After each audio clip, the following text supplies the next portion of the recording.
time to turn this Three liquid fuel main engines soon will throttle back to 72% of rated performance down in the bucket, reducing the stress on the shuttle as it goes transonic.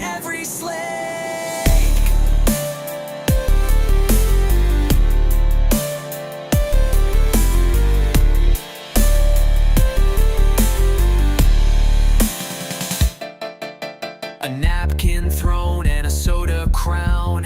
In this kingdom we'll never drown. The night wraps us in its starry quilt. Our empire built on a food run tilt.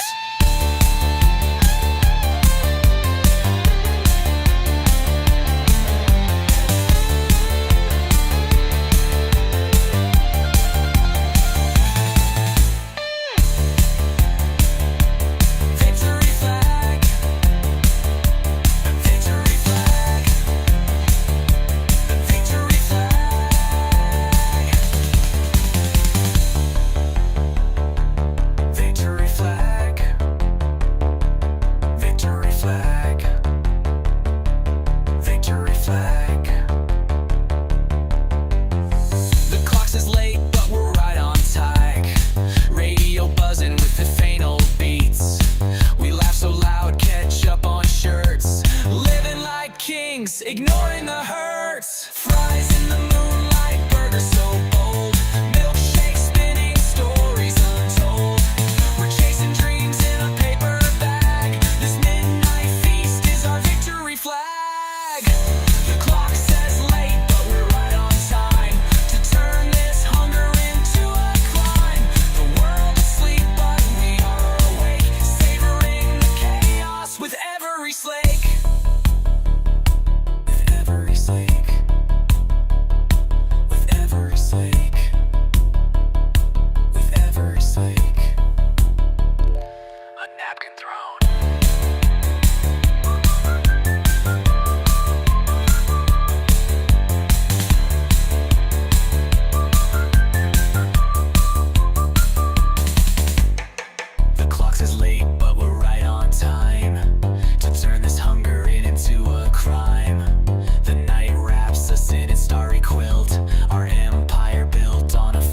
Until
Welcome everybody to every new day, the ENDstream. I am here, Bird. Oh, we don't have our names over here. And I'm Edge. and this is Edge. Oh, wait a second. I'll get them up. Yes, it's all right.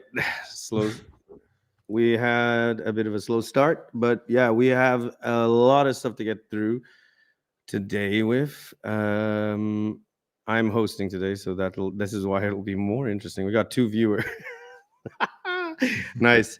We're coming at you live on Kick and Rumble and YouTube. So be sure to follow us on whichever platform you desire. This is specifically only for the ENDstream.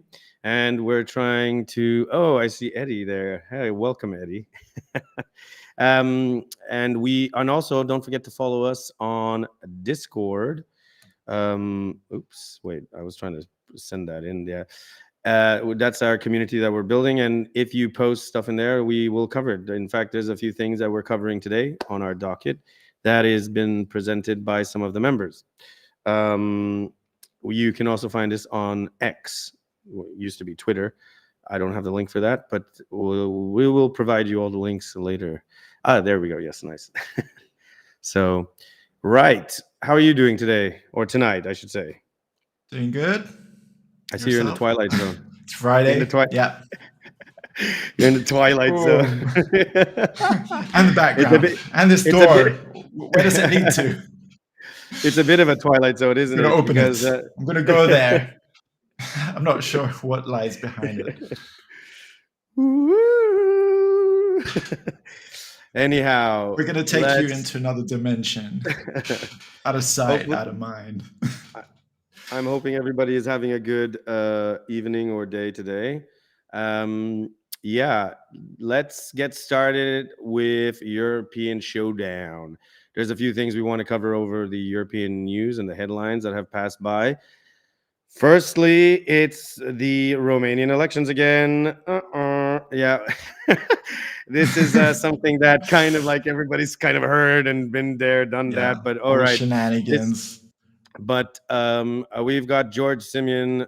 He was obviously George Simeon was the candidate promoting Romanian nationalism and traditional values, opposing the EU encroaching in their policies, and also NATO integrations, advocating for the annexation of Moldova as well, by the way, and also ending military support for Ukraine. And he basically came out.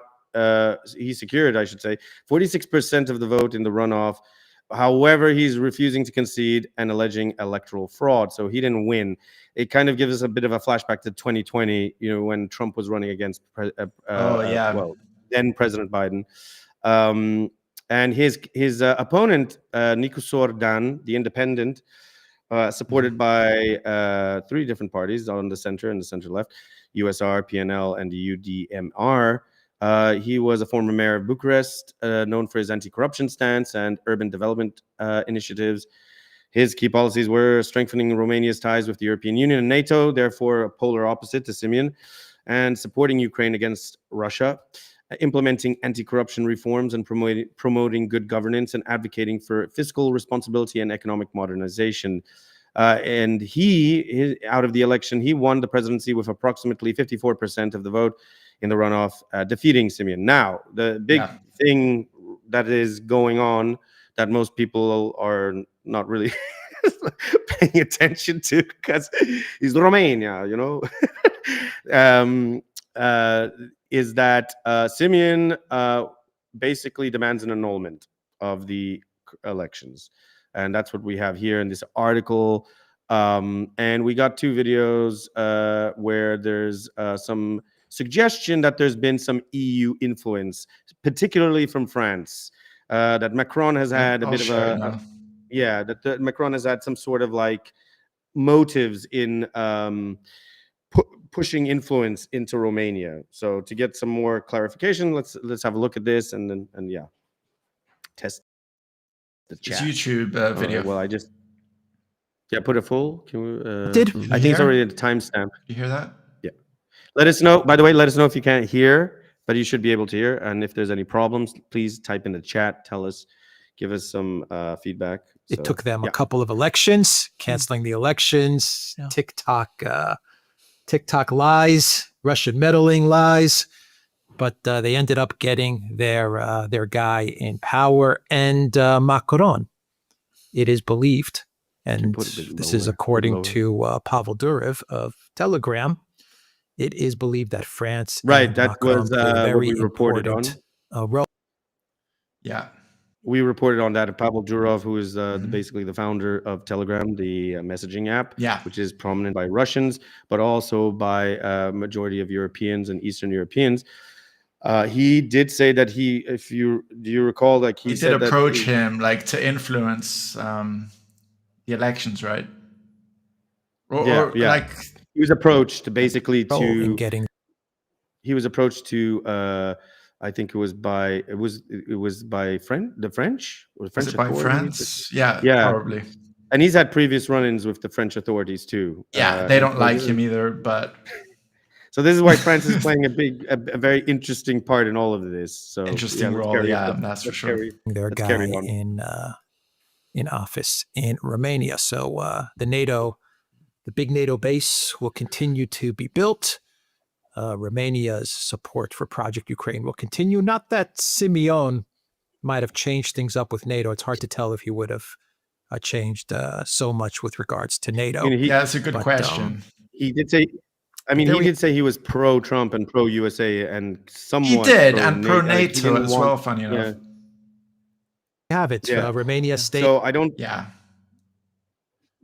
I don't think he was such a polarizing candidate as his previous as the other one the one Georgescu, that right? was Georgescu was much more Yeah, polarized he was because more he was like much more more antagonistic. extreme to the right.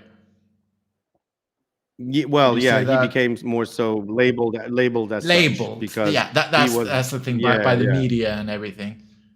But he wasn't even running he was running as an independent, and he wasn't even running as under the AUR. Yeah, that's crazy, isn't it? Conservative Party. Yeah. So yeah, Which takes a lot more to get through there. And yeah. Where's the other timestamp yeah. for the? This is let Macron. me open that So one this as is well. so here. Hold on, one sec. This is the Macron strategic interests in Romania and Southern Europe, and Share so that as well. this might give some sort of insight into why France may have some sort of interest or in relation to Romania and the elections there. We call him Little Napoleon, Macron, but maybe there's more to that nickname than we're seeing. Maybe that is a very accurate nickname for Macron. Is Macron's plan to create What's the deal with this guy in pronouncing names? Macron and Simeon. Oui. What's the deal? Simeon. What's the deal with this guy? Instead of I hate when He doesn't people even do say that. like Just say Simeon. Simeon. or Yeah, Macron, yeah, exactly. like- Simeon Yeah. and Macron. Macron. In fact, in French, Oh it's my Macron. Lord. All right, Macron. Macron. Yeah, oui. Oui. Anyway, Maybe the Italians say carry on. macaroni, but South European had with the- colonies for France. I mean, France has a lot of power, exerts a lot of power and influence over Greece. I know that as a fact. A lot of power and influence over Greece. France does have that. Also on a military basically, like France and Germany were basically like with all the bailouts and stuff that Greece had. level. They have They're the big. I mean, since the UK, since the Brexit, because it used to be the powerhouse three, right? It was like France, Germany, and UK. But since the Brexit, now it's nominally Germany, France, and to some degree, I think Italy. Okay. Even. Like Italy's now sort of taking Yeah. over to some degree. Yeah. To some degree, but it's now really France and Germany that are like the key players now in EU. The sort of EU major. To be honest, aren't political, these like the major companies planning. that have like industrial powerhouses? Like they produce big things. They do the biggest manufacturing, Like well, cars as we've and seen, that's kitchen shifting now, right? products, like But that's shifting now, kitchens and right? dishwashers and stuff. Is it no wonder also these are also the countries that are also pushing for now a shift in manufacturing and also for a war industry and also for an EU army and to an EU defense bill. So it's kind of interesting there. But that's the thing with the EU, like it's a bit like George Orwell's Animal Farm. Like all animals are equal, but some animals are more equal than others. So that's kind of like how the EU is run. Like not all countries have equal say and rights and things. Footing, yeah. Well, that's always been the case with the southern states. And then if you they add call in them the Balkans, pigs, right? the Portugal, the Italy, Balkans. Greece, Spain. I mean, you can't even make that. You can't even write this up. Like the pigs. Yeah, they call us. Sorry, I say us. They call them the pigs. Like that's Portugal, Italy, Greece, and so Spain. Disrespectful. Or no, not. I think it was Italy originally, but then they included Ireland. But now Ireland's doing pretty good, so now it's Italy again. Okay. So yeah, it's the southern wow. states. But then you include the Balkans, and the Balkans are kind of in sort of transitory economies because they rely heavily on tourism. Actually, it's actually mostly tourism, which is it is in Greece too, right? And you hear it a lot the southern lately states, that they rely a lot more. Like people are going down on their holidays and stuff. Yeah. Right. So let's see what they say. Influence and power over a lot of countries in the south of Europe. We talked about France and Italy in a video we recorded a couple of days ago. Of course, we talked about Le Pen and Salvini, but why should it be any different for Macron and Meloni, even though Meloni does not like Macron? It's obvious that Meloni hates Macron, but oh wow, he does seem to, and now we have Romania. Yes, and it does look like much of Southern Europe, or at least Macron sees Southern Europe as a type of region that France can project power, especially now that France was kicked out of Africa, was defeated in Africa and kicked out of Africa, much to the embarrassment of France and Macron. And then, of course, we have Moldova, which I'm sure Macron sees Moldova as a key piece to Project Ukraine and to Odessa. I mean, is Macron looking at this as France will basically control much of Southern Europe? Meloni being a bit of a problem, but maybe he'll find a way to bypass Meloni, make up with Meloni. I don't know. And then he has Greece, then he has Romania, and of course the ultimate prize, the jewel in Macron's Napoleon crown would be the capture of Odessa. Oh yes, I'm sure Sea. I'm sure he has. Well, funnily enough, like Napoleon lost like most against of his the Russians. like wars and stuff. I'm just saying. Yeah. I mean, everybody has, let's be honest, except for the Mongols. They were the only ones who were able to They were the biggest empire. Everybody. That was always the mistake. Every dictator's mistake has been to try to, conquer Rus or Russia. Never succeeded. That happened with like Napoleon. That happened with Hitler, like the Nazis. But the thing with the Russians is that they went east and they actually burned all their own stuff so that people wouldn't get supplies. But then again, Russia's like almost like all of Asia. Like, how do you even like control such a big, like biggest continent? It's bigger than Africa, right? Just saying. Yeah. Russia is the largest landmass. Yeah. Largest landmass. And they're also good at chess. So in a country with sorry, let me correct. It's the country with the largest landmass. Yes. Yeah. So it's but really what's interesting is that they bring up Romania, Moldova. Yeah. They bring up Romania, Moldova, but nobody talks about Transnistria. What's that? The unrecognized, the border country that is not recognized by anyone, Transnistria. It's basically sandwiched between Moldova and Ukraine. Yeah, they don't refer to that. So the people who live there, sort of like the little region. Are they recognized as if they live in one of the countries, or are they just in limbo? No, they're not. It's like it's a limbo. It's a total limbo. And the thing is, I think only Russia does recognize. I'm not sure. I have to double check. But the majority of the world does not recognize pretty them, interesting. and that's why they're not listed. That's good. And it does seem intriguing that all of these countries border with Ukraine. Yeah. And one thing, little known fact that most people don't know is that Romania is considered a Latin country. So it is considered alongside France, Italy, Spain, and Portugal. Even Latin, the language because they sounds do a bit share. Italian. Like even in Albania, like the language sounds a bit Italian. So Romania is considered a Romance language. Yes, Okay. that is correct. It is part of the Romance languages. Yes, but yeah, I don't know what is he. Yeah, let's see. Let's see what exactly else. Grandiose plans. Because I don't hear anything in particular that he's saying that is stating factually like why Macron. I mean, I really do. I mean, I think he does think in this incredible Napoleonic way, and I think he absolutely does think in this way. You know, you've got Greece, and now you've got Romania, and then you get Odessa, and you go create your Balkan Entente. By the way, I ought to say that in the interwar years, France actually did achieve exactly what you've described.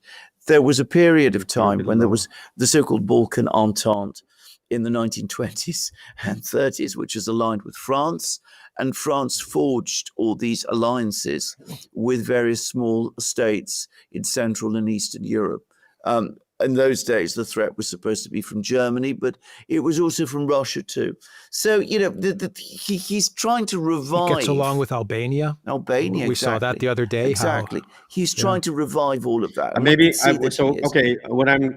I think what I'm understanding here is that there's sort of a restructuring play going on that is emanating from EU or significantly from France, right? But it is the EU, where they're trying to sort of Balkanize, ironically enough, the Balkan area in an effort to sort of create their new defense, a shield of defense against what they consider to be the threat, which is coming from Russia. So that's why they're having strategic influence in trying to shift their focus and their concentration on countries like, as he brought up, like for instance, from Albania to Greece to Romania and even Moldova, because Ukraine obviously is the contender here that is obviously going to be on the side of EU and NATO, regardless, right? Yeah. So even if they're not in NATO, they want to be. Right, and that's also why the EU is still financing Ukraine to some degree. Initially, it was the states, and now it's increasingly like the EU taking over. Now the question would be: I don't think we have to hear anymore. This video was actually from the Duran. I think that's the name. It's the Duran. They're one of the few people who are like covering this. I think the question really comes to it because we spoke about this war-driven industry, this new military-industrial complex that's developing out of Europe, which I find quite worrying. To one degree, as I mentioned before, it's great because, there's lots of jobs that will pop up and the job market will become flush with a lot in terms of manufacturing for, war profiteering and all this stuff. But we're talking about war here, folks, and war is not good. And that means that there's going to be more conflict and where? So as we've seen with the American military-industrial complex since the 50s, there's just been conflicts all over the place, from the Middle East to South America to South Asia, all over the place. And it's been instructed mostly because of the American military-industrial complex. And, human life is always sacrificed in favor of war profits.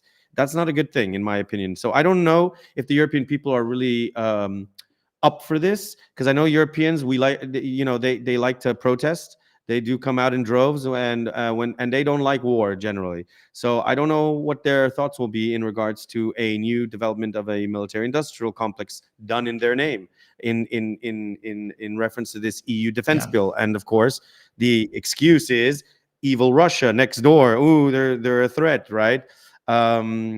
So this is the question, and in that regard, we're already seeing the meddling going on, happening. There's a huge chance that there is meddling going on with the Romanian elections. That's for sure. Now, to what degree, I don't know, because at the end of the day, I also do think that the people didn't want someone like Simeon. Most likely, they did want the more, shall we say, the more neutral or more center-based candidate, and we're seeing this shift. But I think it would be in the interest of most people that they have a candidate that doesn't seek to threaten Russia or want to provoke Russia, especially the border countries that line up with Russia. Because the last thing we want is more conflict. Exactly. All right. So I don't know. I think that's about it with the Romanian stuff. I think there will be probably a lot more updates coming on down the line. We'll see what happens. If there's any investigation, if it's taken seriously, but for the moment, it's pretty much somewhat not even as dramatic, I would say, as the 2020 American election, where we saw a lot of build-up and a lot of fanfare in regards to the questioning of that election. I just want to say that the results were really close, like between Nikusor, Dan, and Simeon, like super close. It's always like that, though. That's the thing, right? Because it was kind of similar in every election, right? That you have when it's really close. There's always some questioning of shenanigans at play, because then all of a sudden there's like a complete 180 that happens between the two candidates, and then one candidate gets ahead of the other, and it's like, super okay, close. That's insane, kind of curious. like, how close it is. Kind of curious, yeah, indeed. Well, sticking with the EU, we have. We were talking about Macron and what his interests would be, which seem to be quite clear. We have over in the UK. They're not Starmer. In the EU anymore. I'm just saying. No, they're not. But we're sticking with the Europe, I should say. Sorry, my bad. Right.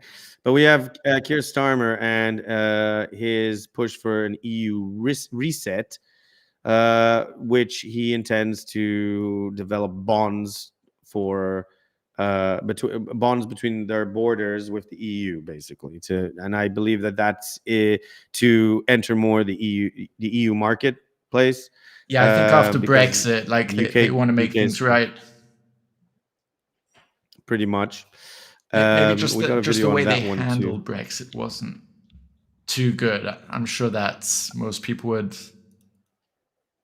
I think my view with the Brexit thing is, so from my understanding, because I was keeping a close eye on that, was that oh yeah, no, forget it, don't worry, because we'll show the video. But from my understanding with the Brexit, the majority of people who were pushing for Brexit they had an issue of a central lobby of unelected officials coming out of Brussels, right? Who were pushing policies that were affecting the average person across the spectrum of all of Europe, and many of these people, especially working class people, had no say.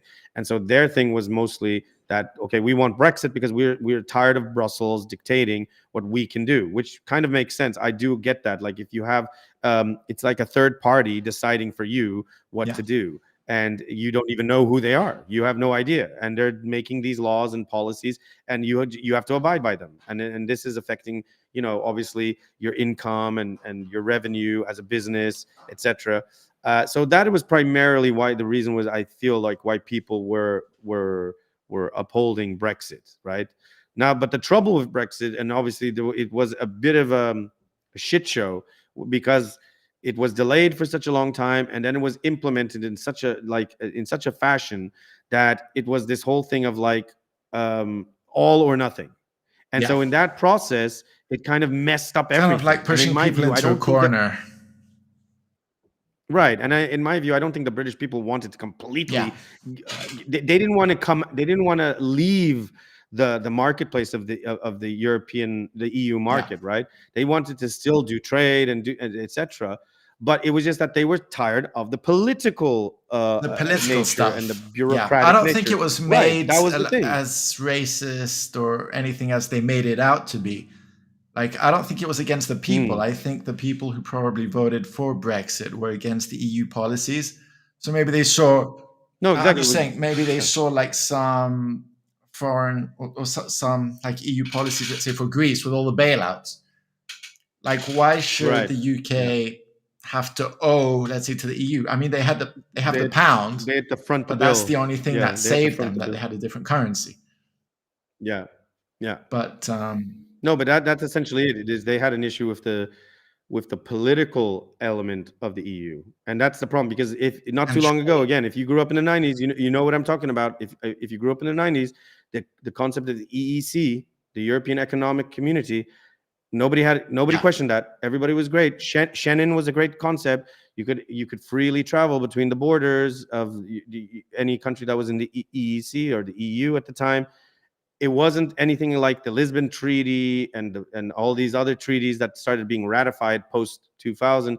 Enforcing political policy and laws and regulations upon everyone, and that's the trouble. It's all coming out of Brussels. It's all coming out of Belgium. And so what's the point of like electing a president or a prime minister of your country who's supposed to be doing that and being overseeing that, when you've got people in Brussels that are, you got like, I don't even know how many presidents you have in Brussels. You got several presidents of the EU basically right now. And I swear to God, the majority of people don't even know who they are. Like one of them is Ursula Von Der Leyen, because she's been, But like, how many presidents are there in the EU? Let's see how many there are. In the beginning, I remember there was like 3, and then it's changed. Let me have a look. I'm curious now. How many presidents are there in the EU? The European Union has multiple presidents, each heading different institutions. Here's a breakdown. Good Lord. There's the president of the European Commission. That's Ursula von der Leyen. That's who it is. The president of the European Council, Charles Michel. The president of the European Parliament is Roberta Metsola. And then there's the rotating presidency of the Council of the European Union. This is not a single person, but a role held by a member state every 6 months. So there's 3 main institutions. Okay, I was close. I remember there was like 3. But yeah, the Ursula von der Leyen, she has the most powerful role. Dutch? She's similar to a German? prime minister. I believe she is actually Dutch, because Von, and Von is not, or no, she's not Dutch. Sorry, no, I'm getting confused. Van is Dutch. That's the thing. She's she German, like von Braun. I think she's German. Yeah. Hold on. Yeah, she's from Hanover. Okay. No, sorry. She comes from the family in Albrecht that grew up in the 70s in Brussels, but then in the southeast of Hanover. Okay. So yeah, but she's I'd say German origin. I forgot. Von is German. Van is Dutch. That's the way. But she is the most powerful president, and she's equivalent to a prime minister. And Charles Michel, he chairs meetings with the EU leaders and helps coordinate policy and consensus among the 27 member states, whereas Roberta Metsola leads the directly elected parliamentary body of the EU representing EU citizens. But again, I lay the claim. Does any so-called EU citizen, first of all, does anybody declare themselves as an EU citizen? Like, really? We have like our individual countries. Problem. We don't belong to like this big group. Right. It's not like we're in the States, like America or something. I've never seen someone say, I'm European. Like, who says that? It's not like I'm American. Like, everyone is like, I'm Greek. Hell, you don't even have people saying I'm French anymore. They say, oh, I'm from Nice. I'm from even people, Bavaria. Even people in America, they don't say they're American. They say which state they're from, as if it's like different countries. It's like, I'm from Texas. Yeah, now they do. Now they California or something. They do that now. They do that now. Previously they didn't, but they do that now a lot more, I think, because people are just sort of fed up with everything. But we don't say where I'm from this. We come from the EU. Like, we say, come from Italy, I come from France, I come from Belgium or whatever. Right. Nobody says I'm European. No. Like, what the hell does that mean? It's like, where? What does that mean? Is it to people who don't know like geography? If you're from like Georgia, right? And I don't mean the state Georgia. I mean like Georgia, the country, right? Atlanta is. Technically, you're European. And if you're from Moscow, you're European too. Like, I'm European. What does this mean? So like, nobody's using that. It's silly. They keep pushing this sort of supra-nationalistic political identity. They've been doing this since the 2000s. And to be honest, no one's having it. And I think that's primarily the reason for things like Brexit. That's primarily the reason why people are shifting their vote towards Euroscepticism parties and EU skepticism, because they just don't like this encroachment of a sort of, body of influence coming out of Brussels. Sure. And I think essentially speaking, you have to listen to the people, and the people, regardless of what you may say, right? Your opinion. if you travel to rural regions or you go more to the countryside, people are pretty regionalistic. Yeah, countries are very different with like different cultures. We're not the same. Yeah. Like France and Italy and they're very Greece and and they're very regionalistic when you go out into the further reaches and stuff. And it doesn't mean that's not to say that they're like necessarily nationalistic or something. It just means like, okay, I come from this area in Portugal. This is all I know, and that's all I like, and I don't care. They eat, the way they speak, the things they do, it's different. And now you go to like a fisherman off, like some place like in Porto in Portugal, and you tell them, no, that's just some spam, and you tell them like, oh yeah, you can't fish there anymore. Who says? Does the Portuguese Prime Minister say so? No. Ursula Von Der Leyen says so. Who the heck is that? I don't know. Go to Brussels and complain about it, or get your EMP, or whatever. That's not an EMP, sorry. EMP. European MEP European ministers. Sorry, they don't. Yeah, they don't even know who they are. They're like, who's that? Like, I don't know. So it's just silly. It's absolutely. This is just more bureaucracy, down the line. But I'm all for but the thing is, at the same time, like, don't get me wrong, I think most people do like the European concept of what it was originally intended for. Free trade peace, as well, right? Which meant working together, free trade, and being able to travel across the borders, countries and learn from each other, benefits, and working together, not being against each other. Right, and there's no criticism about that. There's no countries get like different wages, the different working, like. Well, they have like different industries as well. Yeah, I think the only major problem right now is because of the political and bureaucratic element of it. And that's where most of the criticism comes from, which unfortunately the media tends to, mix in with this idea of like, oh, these are all just extremist people who are anti-EU and anti-Europe. No, I believe that fundamentally most people are pro-EU on the basis of like what we just explained. It's the basis of like cooperation, trade, free travel, but at the same time respecting one another as well, and having this thing, and also not having this one supranational political body.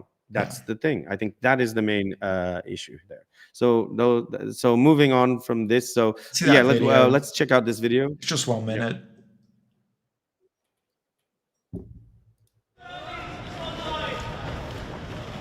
Can you put it? No, yeah. Always screaming. Oh, that's Ursula Von Der Leyen. Yeah, that's her.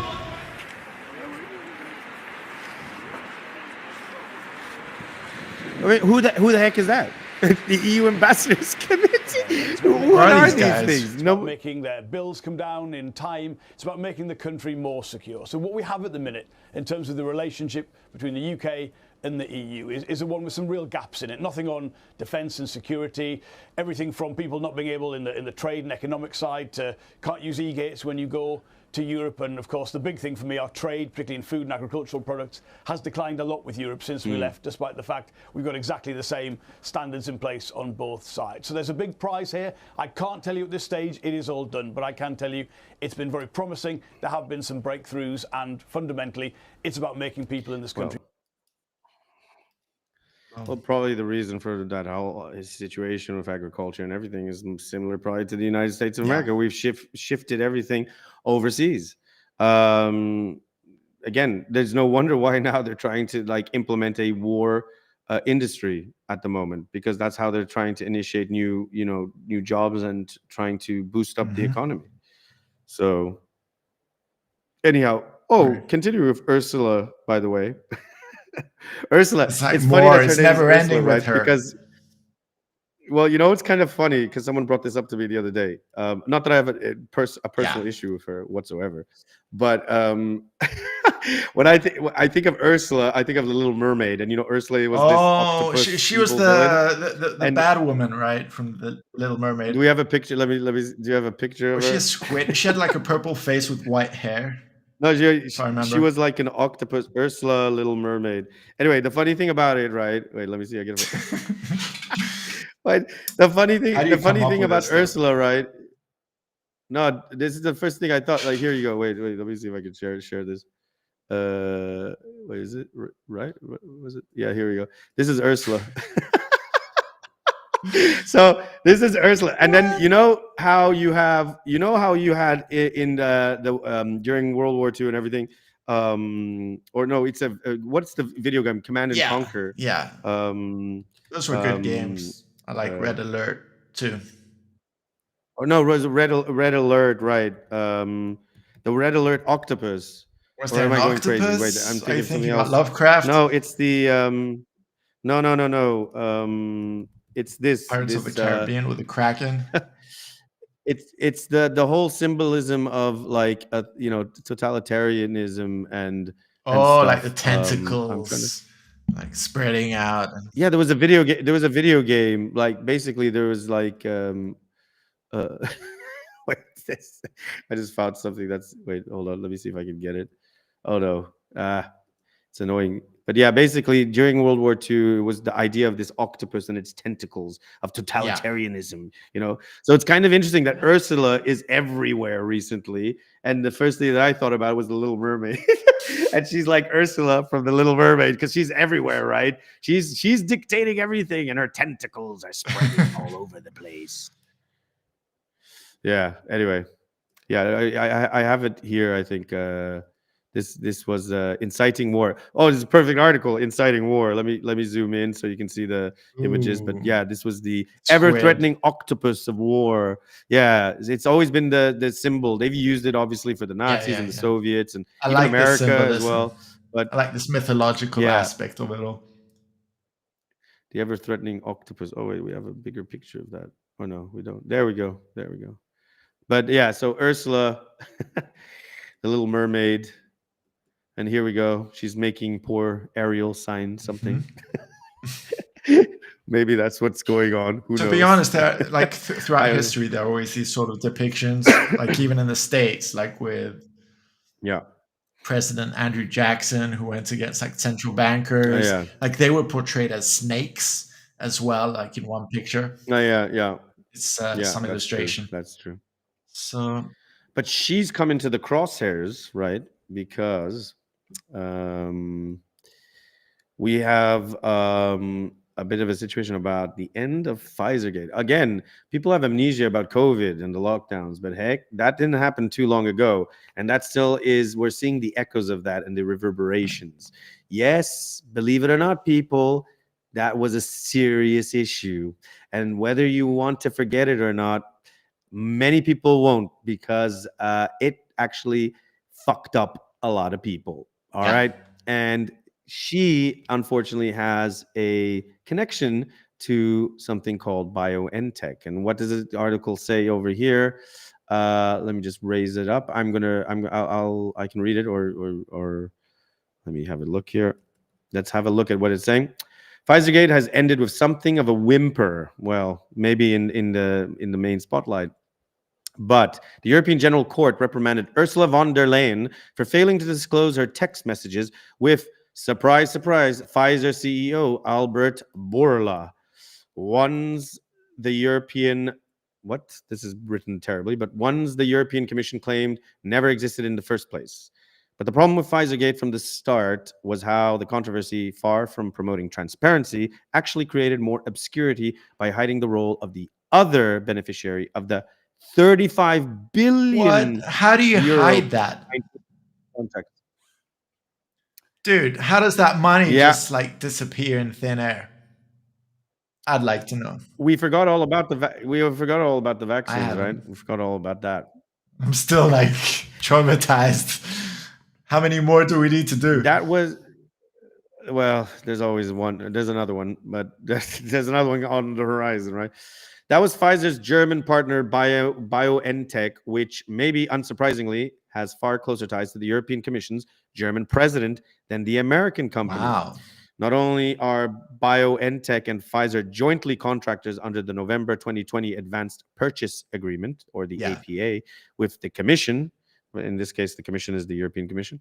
But BioNTech, not Pfizer, is in fact the product's legal manufacturer, as well as its marketing authorization holder in the European Union, as in virtually all other markets. Under the terms of their own collaboration agreement from April 2020, Pfizer is itself merely a BioNTech contractor performing manufacturing and other services on the mains-based company's behalf. This subordinate role is clearly indicated on the product's EU packaging, which states Pfizer manufactures for BioNTech, or simply lists BioNTech as the manufacturer.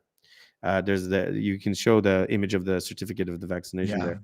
But lest anyone doubt that BioNTech is the product's legal manufacturer, if they happen themselves to have received a dose or two or more of the product, as hundreds of millions of Europeans have, they need to only look at the vaccination certificate they received at the time, and which will undoubtedly look something like the French sample below.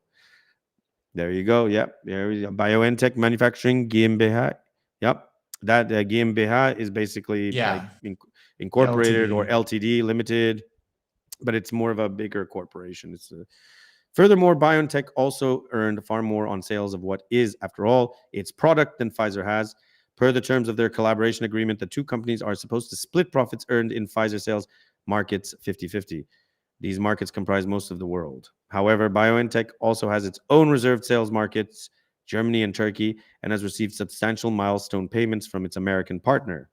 This and the fact that BioNTech markets the product with an entirely different partner on Chinese markets helps explain how Pfizer earned roughly $20 billion in profits on COVID-19 vaccine sales in 2021 and 2022.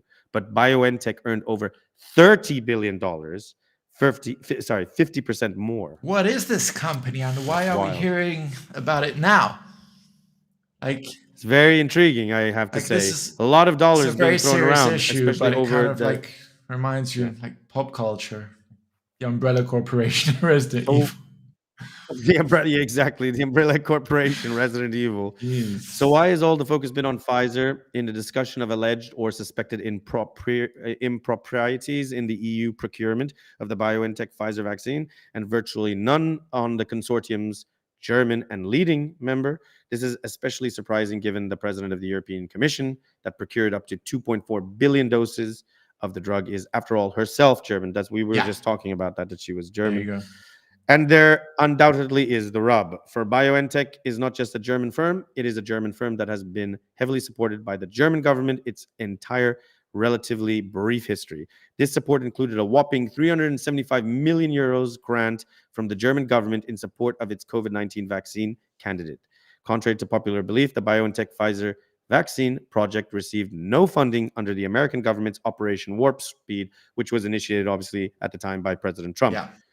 BioNTech was supported, however, by 4 successive German governments, of which, as it turns out, Ursula von der Leyen was a member. Indeed, the German government has not only supported BioNTech from the outset, it also sponsored the very founding of the company, namely as a part of a Go Bio program whose very purpose was to foster startups in the interest of turning Germany into a global leader in biotechnologies. Go Bio was also expressly intended to help the companies attract private capital. Anyway, this keeps going on. But what's interesting here, under Ursula von der Leyen's leadership, the EU itself would also get involved in financing BioNTech, with the European Investment Bank kicking in 100 million euros in debt financing in support of the company's COVID-19 vaccine project in June 2020. The president of the EIB, the European Investment Bank, at the time was former German Foreign Office official Werner Hoyer. Oddly enough, the EIB has already provided BioNTech a first line of 50 million euros in debt financing in mid-December 2019. So this was already at the cusp of when people started realizing that there was COVID. Just before the first reports of COVID-19 in China. It kind of all comes together. What perfect timing. Like they create it, and then there's the pandemic. Something seems a little bit shady here. What's going on here? Hold on a second. Let me just change something up over here. Let me put on my critical thinking cap over here. That's it. That's enough for this. That seems a little... I can't take it anymore. Okay, I'm back. I was just joking. Seems a little bit shady. Something seems a little bit shady over here. You got your shades on? Dodgy here, see? There you go. So, I mean, that just goes to show you. And we already know that the EIB is already pushing like to finance this stuff. defense bill. So what do they know? What do they know? What's going on? I don't know. Hey, I'm not taking a side. I'm just using my critical thinking. You know what I'm saying? But things aren't adding up. Is all I, and they want to sweep everything under the rug now. They're like, whoa, what was to that? be honest with you, Wait, like lockdowns? like since COVID like started, which was everything went by really quickly, and it's kind of shocking how they produced all the vaccines so quickly. Like, I'm not saying it's impossible to like produce them. It's just there were many manufactured all for like the entire world all at once. That's look, the whole like, no, regardless of what people think about, like, about that whole time period, one thing that nobody denies is that there was a lot of mismanagement, a lot of shenanigans, a lot of weirdness, a lot of deals going on under the table. And you got to love the fact that everybody thought this came from some wackadoodle who ate some bat soup, and I knew from the beginning that it wasn't. Like, are you kidding me? Haven't you watched Resident Evil? When there's a lab next door and they're doing like, performing stuff, like the first thing that comes to my mind is like, oh, well, that got leaked out of the lab. What, some random dude like in that movie? What was that movie? That Contagion. It was a bat as well. Right, it was a bat. Gwyneth and then, Paltrow. Charlize Theron. And it was Gwyneth Paltrow. To be honest, that was made roughly 10 years before COVID. And I actually urge everyone, like, I'm not one to advertise any movie or anything like that, especially if it has like Gwyneth Paltrow, but it's what we call predictive programming. But it's this movie. Oh, here we go. Yeah. And it says, well, I don't want to ruin the movie for you, but if you just watch it, and if you've lived through COVID, you're gonna find a lot of similarities. And in fact, this was kind of like the instruction manual for COVID. And I know I'm sounding like a tinfoil hat person, but watch it. Watch it. You have to see it. I saw this like way after like COVID started. Okay, COVID was like 2020.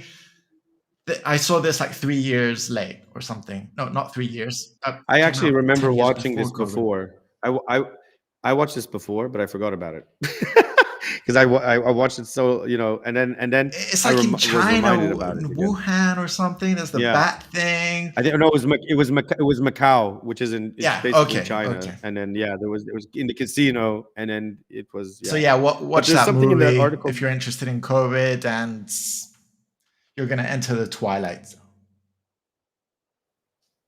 So back to this article, because actually there's a little part towards the end, which is interesting here. The problem with the EU procurement process was never corruption or any personal conflict of interest on the part of von der Leyen. Rather, it was a built-in institutional conflict of interest of which the Commission's German president is, so to say, the embodiment. Namely, the EU's most powerful member state, Germany, was the state sponsor of BioNTech. Were it not for the obsessive focus on Pfizer, this would be obvious. Germany incidentally participated in the contract negotiations directly as a member of the joint negotiations team of 7 member states that assisted the Commission, the European Commission, in getting these contracts with the vaccines.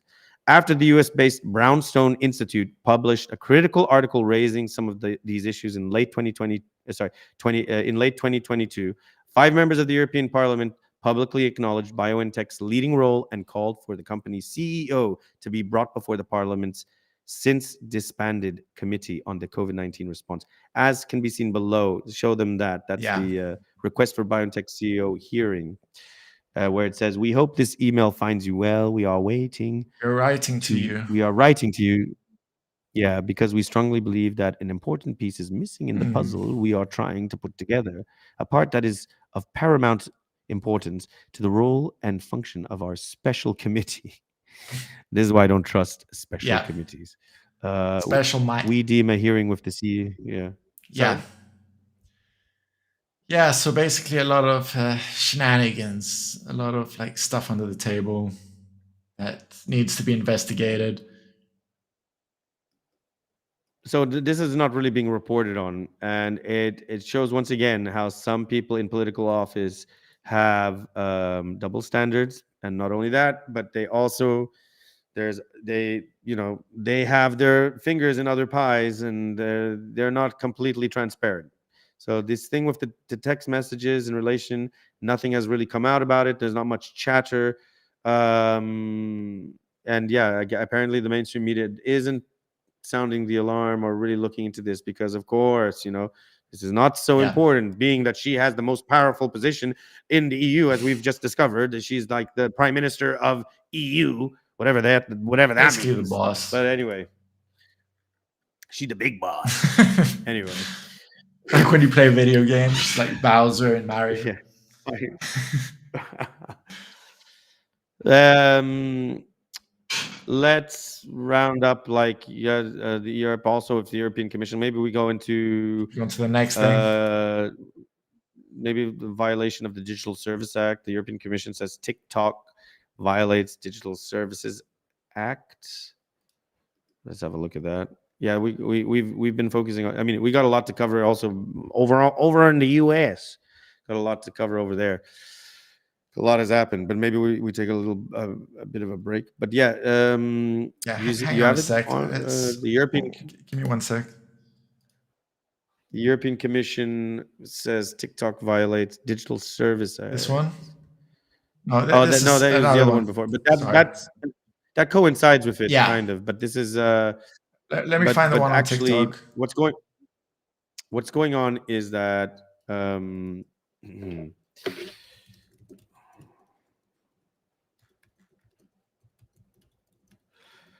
Yeah, I'm trying to look it up here too.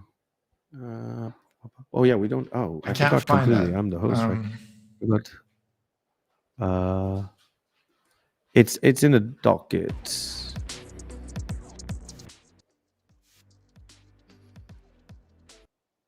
Oh, I found it. Let me open it. There we go. We forgot to put the music. Sure. Yeah, I forgot as host. I forgot to put the music in the background. All right, I've got it. My bad. So it's here. It's playing, I think, now.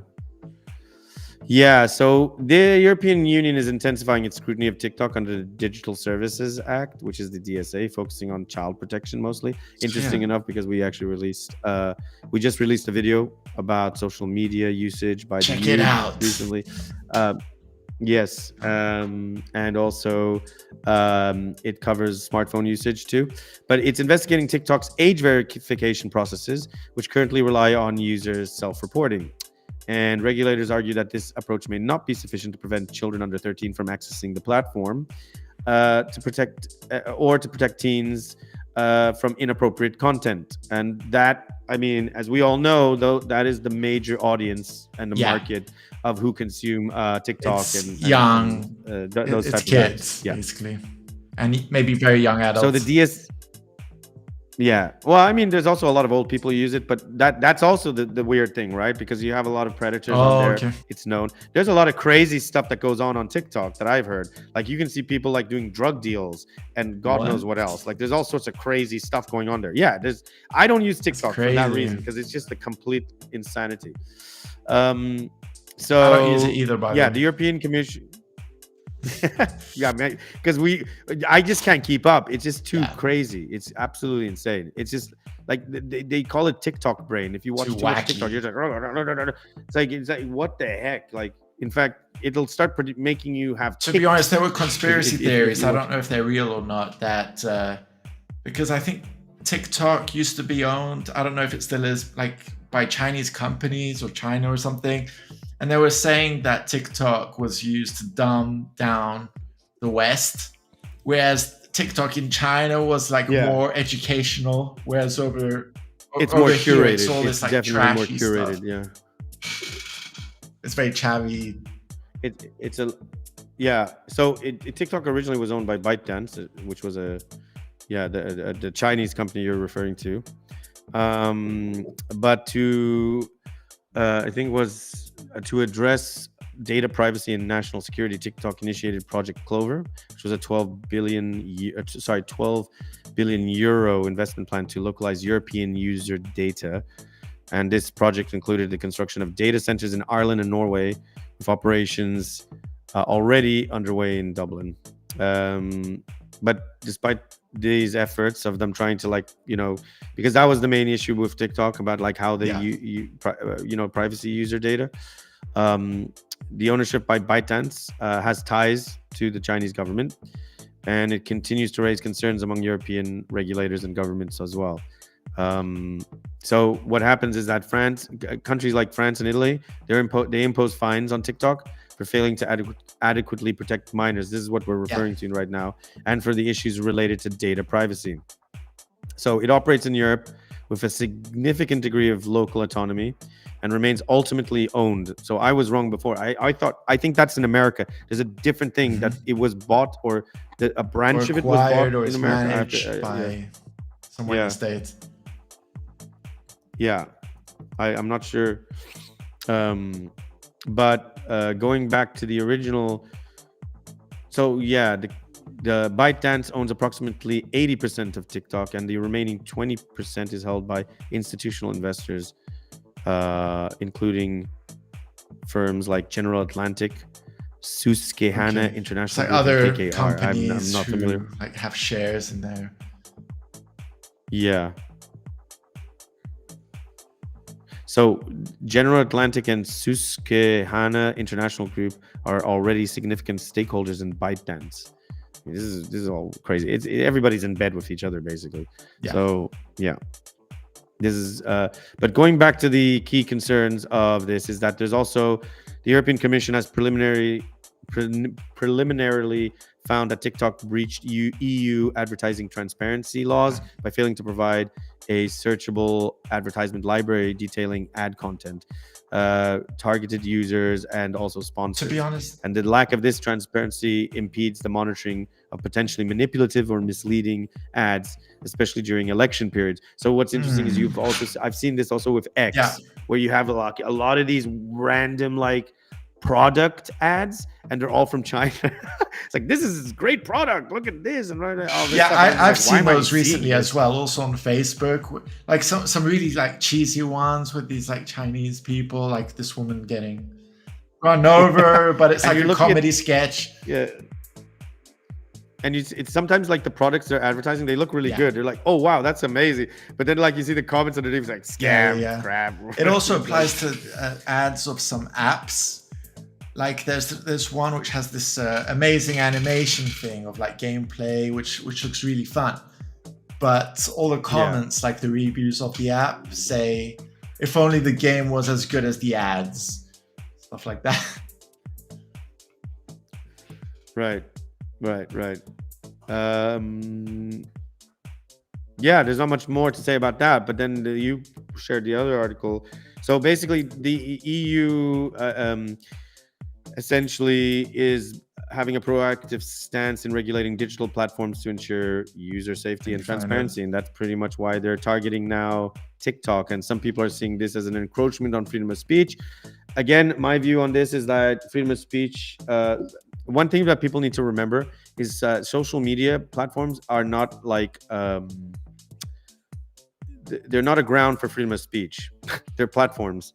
They're regulated. They're corporations. So you have to apply by terms of service. And this is the other thing. So freedom of speech only goes so far. This is the reality, right? So it's like when you do business with a bank, and I say that because most people don't understand. When you open a bank account, you're doing business with a bank.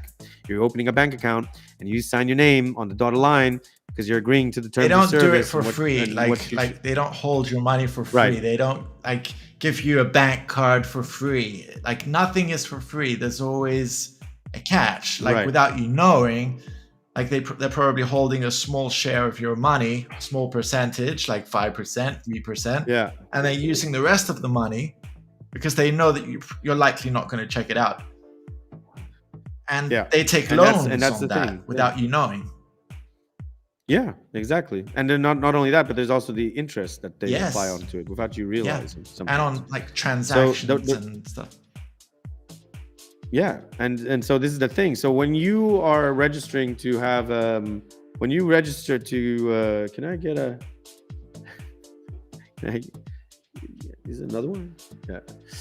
When you register onto these platforms, there's a whole terms of service agreement, user agreement. So thanks, appreciate it. No.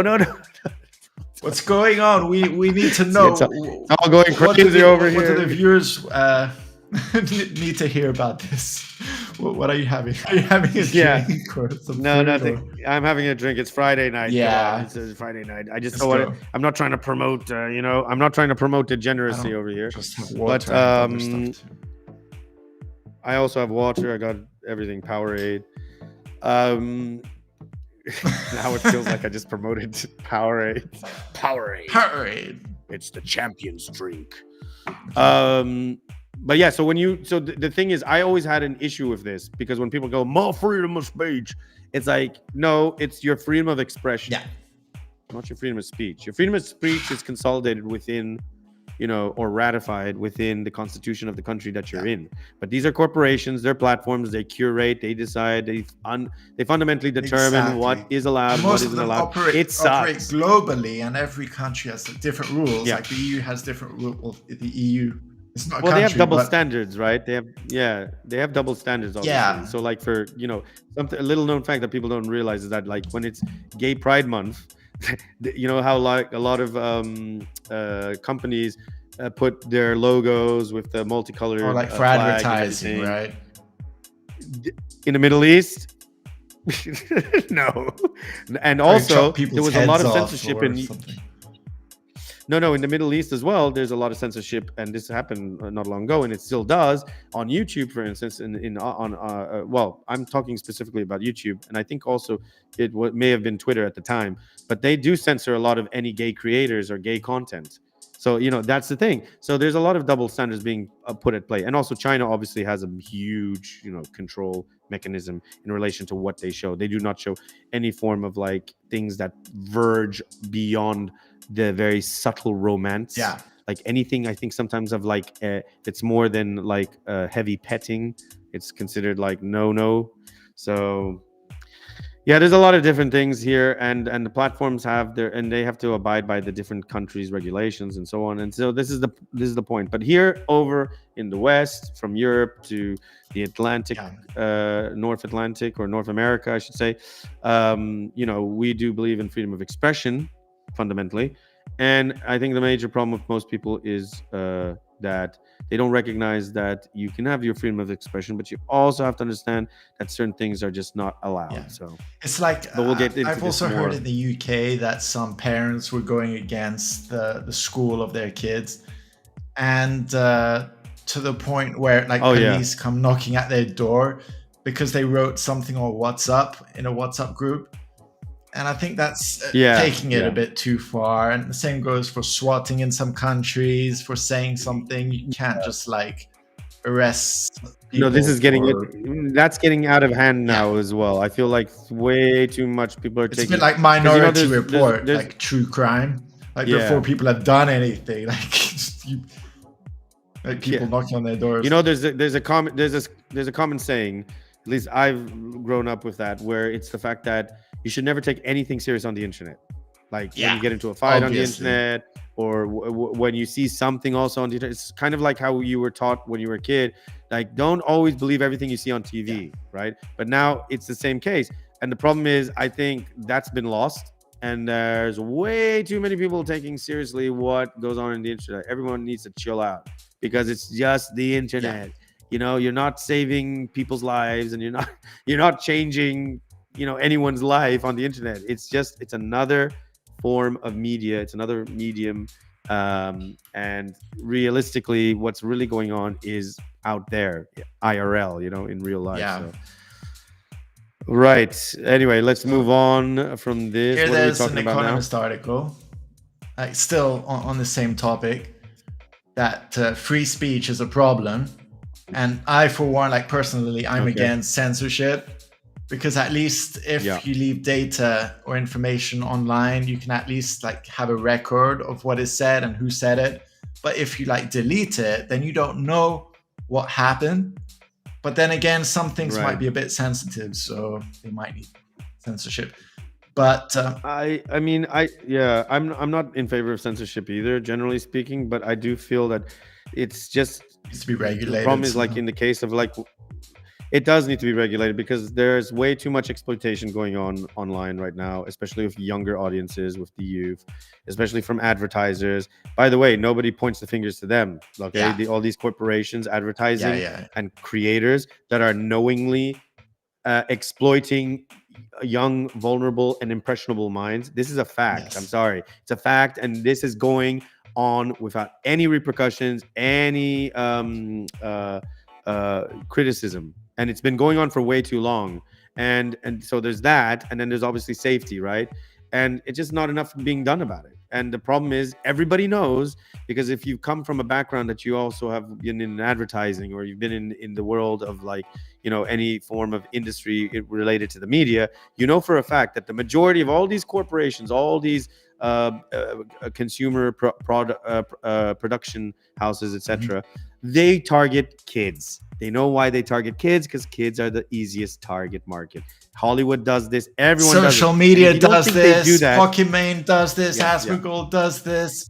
All these influencers. Well, I don't know if Asmund goes. Well, like mainly men, or like I don't know if he does. Guys living in their basements or whatever.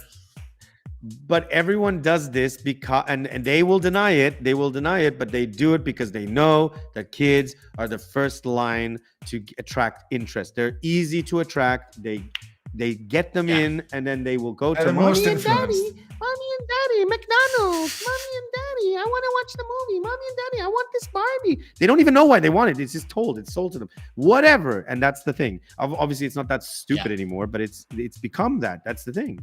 It's this is the problem that nobody's talking about. Nobody's talking. Well, some people will have to make a video on it. We'll cover it like another time. But and that's the thing, and they're always, and the trouble is, this is why they're questioning now about doing a sort of universal ban, or like, you know, social media bans for people of a certain age. And you know, I come from a time when I didn't have social media. To me, was like when I was already in my how old was I? I was already in like my early 20s or late 20s, or no, mid 20s, I guess. Oh, you're muted just now. Sound's gone for some reason. We're having technical difficulties. Don't worry. Do you want to refresh the page, maybe?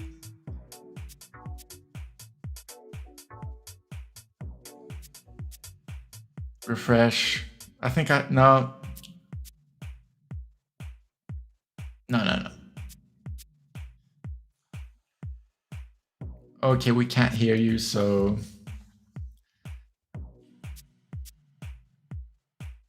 I don't know what's up. Can people in the chat hear?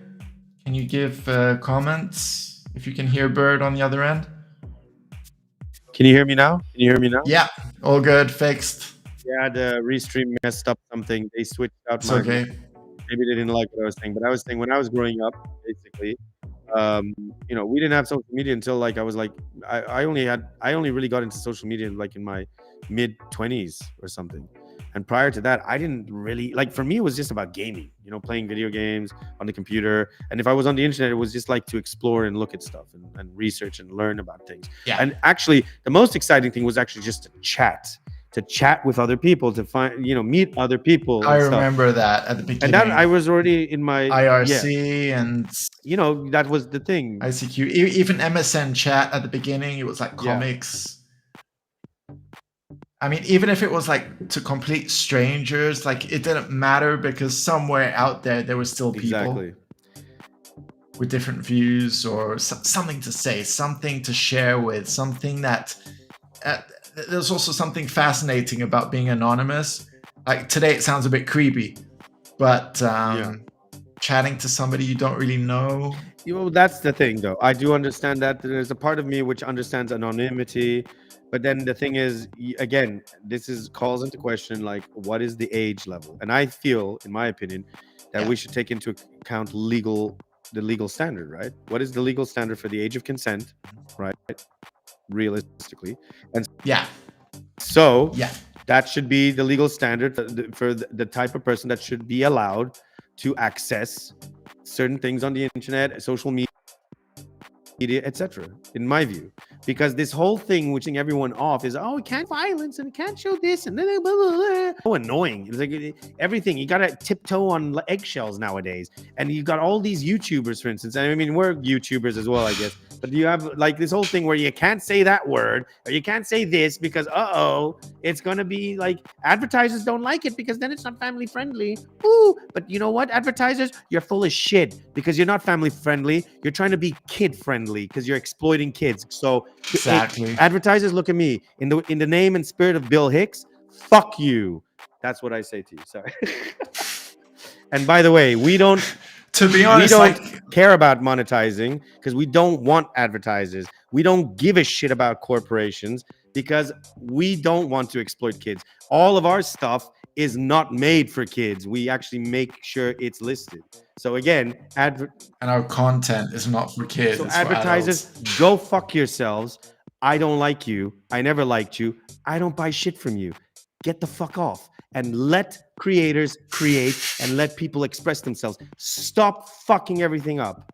Yeah, sorry. That was my rant and rage. I get pissed off of this. I hate it. But that is the main reason. And in the meantime, those motherfuckers are the ones who are exploiting kids. They're with their tentacles going after kids. That's what they're doing because they know very well what they're doing. They got all their marketing team. Yeah, I know. And even all these websites which might say, hey, like to access this content, you have to be over a certain age. Yeah. Like even Steam, like with video games, they're like, oh, enter your date of birth. Yeah, as if a kid can't like write that they're born in like the early 1900s or something. Yeah. I mean, this is like, are they that dumb? Yeah, that's the thing. This is why you get annoyed because it's the double standards, you know, and then that's the thing. And they, you know, all these companies with their marketing team and stuff, they know exactly how to trigger, how to target young kids, the youth. That's what they're doing. That's what they're doing with everything because they know exactly that's what how to make the money. That's how they make the money. Yeah, it's like George Carlin said in his comedy, like his stand-up comedy. He says, like they grab you by the. No, say it. It doesn't matter. We're not for. We're not for. By the balls. They grab you by the balls. It's a big club, and you're not in it. Exactly. That's it. Anyway, let's move. Let's move on from this because I get too like crazy. Shall I share another like article? I was looking at the Irish thing. I wasn't too sure, but apparently it was related to something in relation to the hate speech. Yeah, and apparently like in the UK, they arrest 30 people at least. This is in relation to what you were talking about. That like you write something on WhatsApp or something. Okay, yeah. Right, yeah. That was in the Economist, and basically. If that's true, then it amounts to like 11,000 arrests for people posting stuff so online. Like if they say like I hate this person or whatever, that's like a hate comment or something. Yeah, and I'm not sure if that's also the case for like certain countries who try to regulate the internet or might have like certain groups to try. This is my problem. Is control the narrative. That's my problem with all these things. Like there are some stories that people there are some countries which have like companies of like 1,000 people to like go online and like report certain things and take them down. That's these motherfuckers. Can't you find anything better to do instead of like trying to like censor these like YouTubers? Jesus Lord. Take it easy. Man. Yeah, I mean, this is my other problem with this whole like blurriness of what is hate speech and what is this and what is that, and it's like, oh my, I mean, I grew up, there's a fine line between like really what is dangerous speech, right, or very provocative speech, which I do get. There's a fine line to it, and then there's another thing of like just someone like making a criticism or a valid, and then someone comes along and says like that's hate speech, and it's just like, well, you know. Let the person say what they want to say, even if it's ignorant. But if they're not actually like putting a person's life in danger, but then that's the other curious case because or if they're not encouraging other people to do so. You know, but then there's that whole question of like how, but you know, you never know because of impressionable minds. Well, then let's go after the advertisers people because they're and a lot of these creators because they're exploiting and they're targeting impressionable minds, the kids, but nobody cares about the kids. Yeah, but they're also saying that about video games. Like if you play Call of Duty, then immediately you're going to shoot up a school or something. They've been saying that It's for not the years, case. man. They've been saying that for Like, years. How many millions of motherfuckers like play video games and haven't like No, exactly. But they've shut been saying anything that up? for years. I'm just saying it just so happens. Like what if people buy like groceries or buy a bottle of milk that morning, are they gonna like shoot up a school? They've been saying that since the time they created chess. And they played chess, and there was some guy who took up arms and took a sword and then sliced the other person. And he said, "Oh my God, we have to ban chess because chess is promoting war. It's promoting war." Or we get out of here. Video games do look, violence is part of nature. It's part of reality. It happens. And the thing is, one way or another, it's it's simulated, and that's the thing. As long as it's not promoting something, obviously, if it's like something where you're promoting it, then yeah, sure. But like, there are questionable things, and I do agree. Like I remember with Grand Theft Auto when it first was released. Yeah, I don't think that kids should have been, but then they gave it a mature a label, right? Like you had to be 16 or something, right? 15, 16 to play that game. Well, at least they couldn't buy it. Their parents did. Right. Okay. Yeah, I see you're highlighting this. You want to talk? About this? Go ahead. Let's go on to the next article. Yeah, this is what I shared before. So we're talking about war and like there are pressing matters. Back in the Germans. Like the Germans after World War II. Like right now, there are German troops that are starting long-term deployment. Where are they going? Oh, to in Ukraine, another country. Right? That's Lithuania. Lithuania. That's the country of the fastest internet. Lithuania. Apparently. Really? Yeah. Let me confirm that. Lithuania has the. I used to have an internet friend who lived there. He lived in Vilnius. Yeah, it has the fastest internet speeds in Europe. And I know Romania also has fast internet. Does? Okay, I did not know. But anyway, so they're deploying. So here we go. This is another example of the military-industrial complex developing. So we're seeing what France is doing. It's like after World War II. Like, I mean, I guess the better question is, will they ever land? Why? Sorry. That's probably like, not why? Are they paranoid? Like, I'm not making what's any going on? About that. But they're not really saying why. It's like, do they have any like what's going on? Like, where's the thing? Is it just Lithuania being paranoid? No, what is it? It's basically so Deauville. I'm gonna butcher this last name. Sakhalin. Lithuania's defense minister said in a statement on Thursday that Germany's troops are here to defend freedom as well as the entire alliance. Whatever that means. I mean, hey guys, have you seen freedom around lately? Nope, I haven't. We're here to defend it, by the way. Oh well, shit. You're sorry, but freedom left a long time ago. Yeah. Let's go back to Brussels and have a look over there. I don't know. Maybe it's over there, somewhere hiding beneath one of those desks of one of the EU parliamentarians. I don't know. So here it says that the move has been framed by both Lithuania and Germany as one intended to protect Europe and NATO at large, particularly against Russia. This is just, dude. This is just more. This is more war baiting. Right? This is more war baiting. This is that whole ridiculous. And it also funds the whole like industrial military complex. Exactly. It's all about like weapons manufacturing deals under the table, EU, NATO, all this stuff. It's all about contracts. We've literally countries been producing about that. The weapons. Yeah, we've been aircraft reporting as this. well. And this is the thing that people need, the average person or anyone who's watching this, whoever, the two people who do that watch this, hopefully, that they understand that, like, this is the trouble right now. We also have a video on NATO, by the way. Yeah, we do. You have to look at both sides of these things and realize right now that this idea, you don't have to like Russia. You don't have to like Putin. You don't have to like anything about like, what's going on in Ukraine. Granted, that's completely valid. We're not even talking about that. But at the same time, why the heck are our leaders in the EU, right? Why are they pushing for more war? because they're developing a military-industrial complex, and they're developing more provocation, and they're now making claims, and they have been, because they're saber-rousing, you know, about, oh, Russia is going to invade. Let me give you a reality check. Russia isn't going to invade Europe. There's no interest. If they wanted to invade Europe, they would have done so a long time ago. They don't need to invade Europe. You have to, hold on. Got to put the critical thinking cap on again, all right? Because now, you know, I want to clarify some things. If you have some critical thought, you would know that Russia considers itself part of Europe, and they want to, if anything, more trade and more connection with Europe. Obviously, there have been disagreements on both sides, and mostly on part because of America's interference, and that is by de facto. Sorry, how do you say? That has been because mostly on part of NATO, right? When they built up NATO. Now, the whole purpose after the Cold War ended, which we both remembered, and the Berlin Wall came down, and there was a reunification, the whole purpose was the idea that there finally would be some sort of settlement in the Northern Hemisphere amongst all the countries, and there would be no need for NATO. This was the whole Warsaw Pact, and that was why that was not necessary anymore.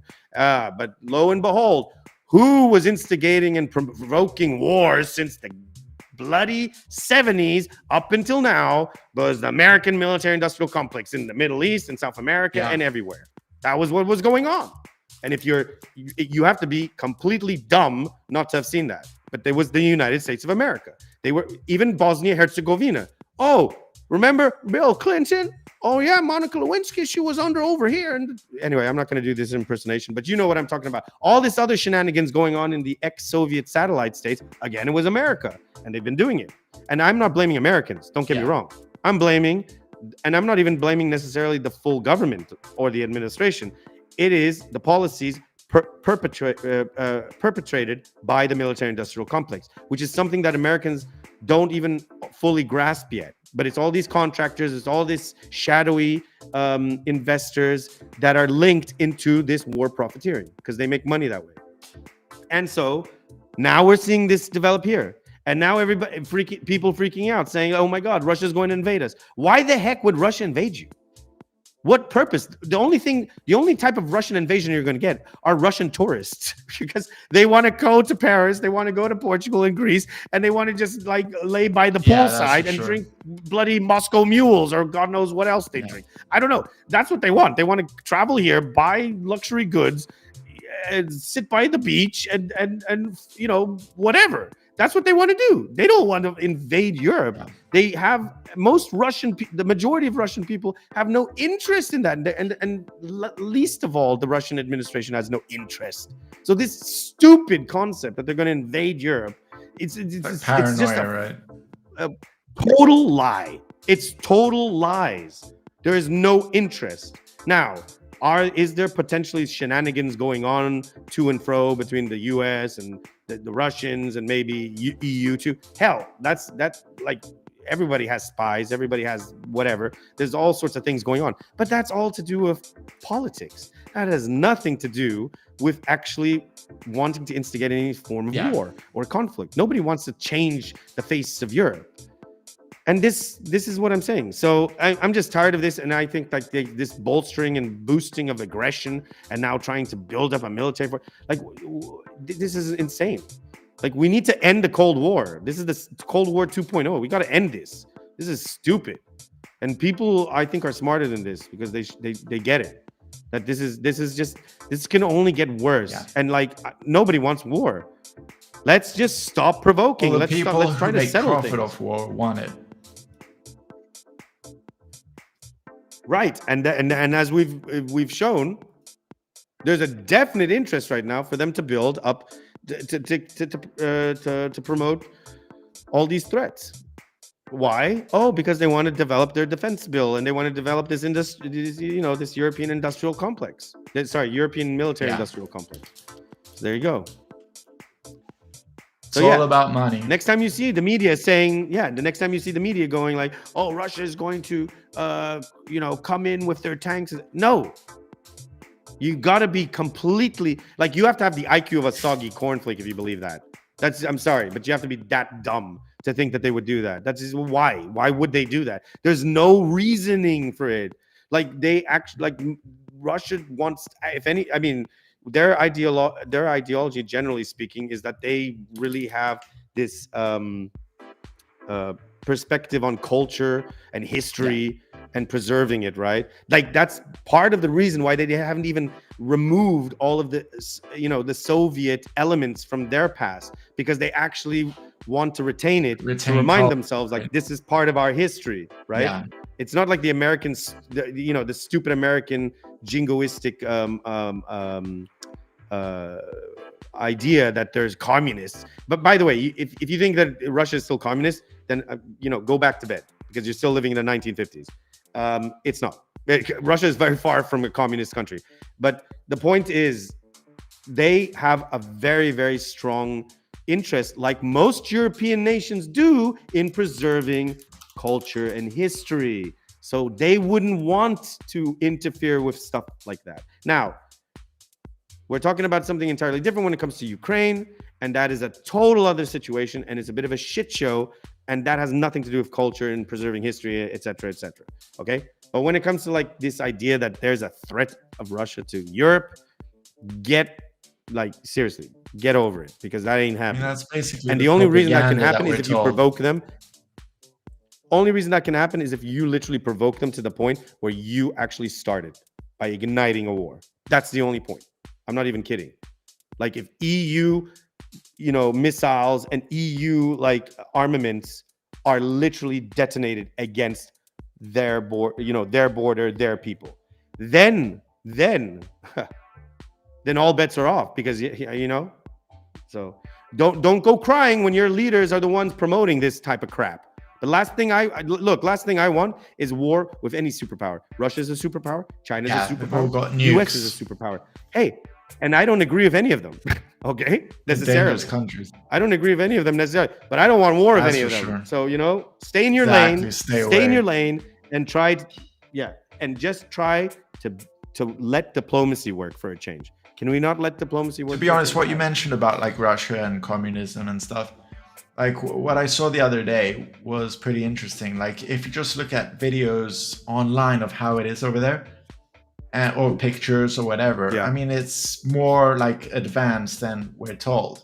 Like if you think of like a communist country, we think of like a third world country. But if you actually look at real, for example, pictures of Russia, like here, there's like this massive mall and stuff where there's like loads of people. Yeah, but that's in Moscow. That's in Moscow. Yeah, I mean, if you take all of Russia, it's like the whole continent almost. You remember how we were saying? Yeah, but you remember how we were saying like the landmass of Russia? It's got one of the biggest. So unfortunately, like it's mostly the European side of Russia is probably the most advanced, let's say. And unfortunately, the real case is like, look, there are a lot like the United States too. People focus usually on New York City or LA, and people in terms of Russia, they focus on St. Petersburg and Moscow. But there's a lot of like in the States, they don't cover like in the middle, like what's going on. So it's not fair really to always represent all of Russia only by Moscow and St. Petersburg. Just like with USA, just like it's not also fair to represent USA by and LA or Miami. You know what I mean? So that's the thing. So that's the only thing I would bring up. But yes,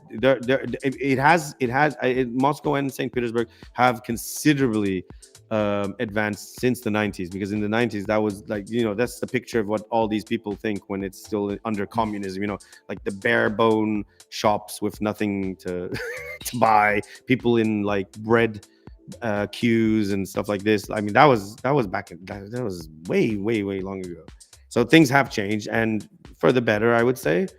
But my point is just that let's do trade, let's be diplomatic, and let's try to one thing I always liked, and this is what believe it or not, what RFK Jr., regardless of what people may think of him, but one thing I liked about RFK Jr., what he presented, Jr., when he was during the American elections, what I really liked about what he put forward originally, when he was asked, he wasn't allowed in the presidential debates, but I think X hosted a sort of impromptu debate where they played the debate and then he would enter into it, etc. And one of the questions was, what would you do about Iran? Because Iran is another contentious issue with right nukes now, right? and stuff. And he supposedly, well, just in terms of like, you know, the foreign policy and the fact that Iran is apparently it's been very it's allegedly been involved also, in these partisan conflicts, etc.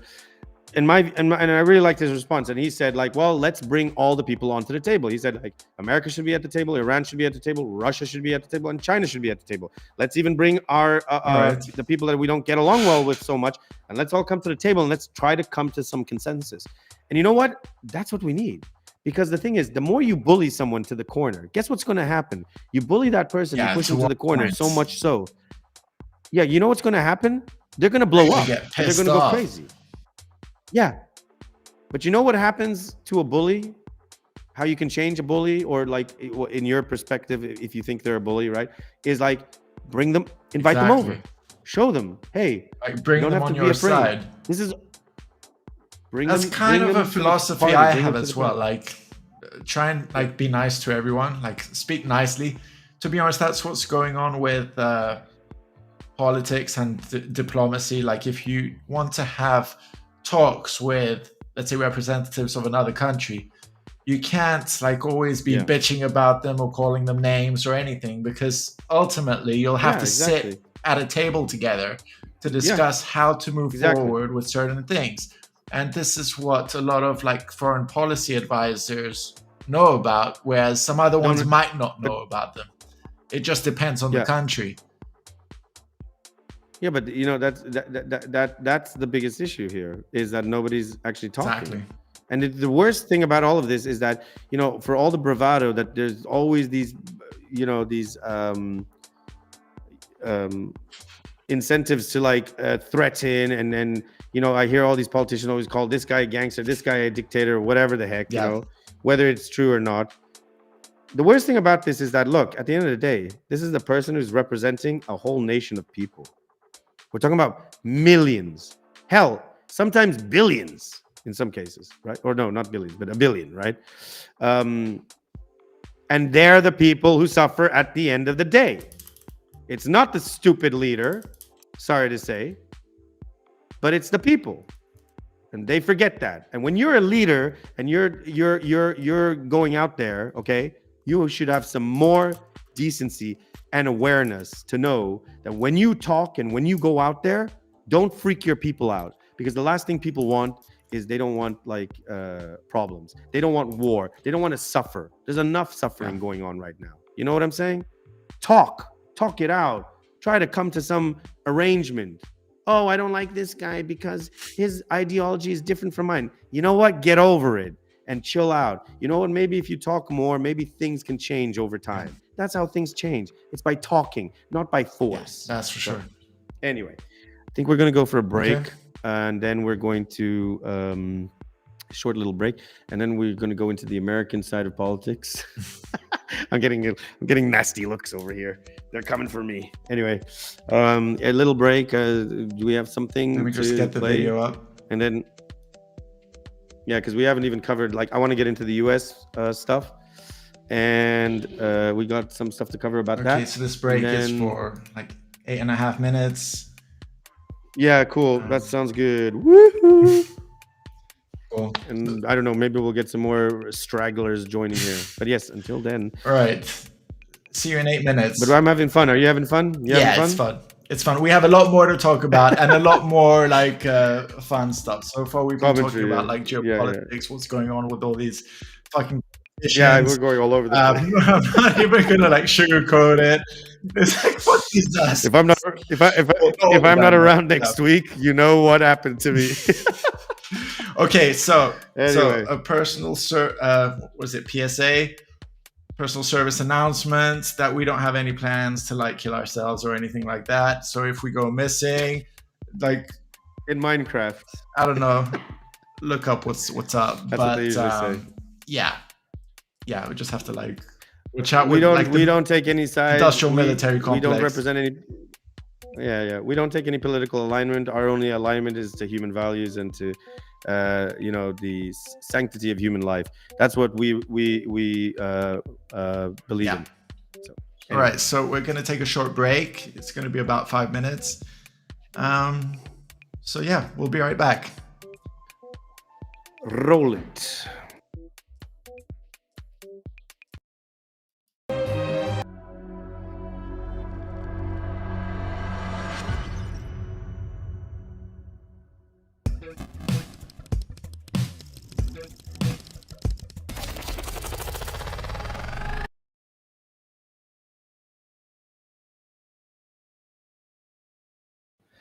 Welcome back to the ENDstream. Yes.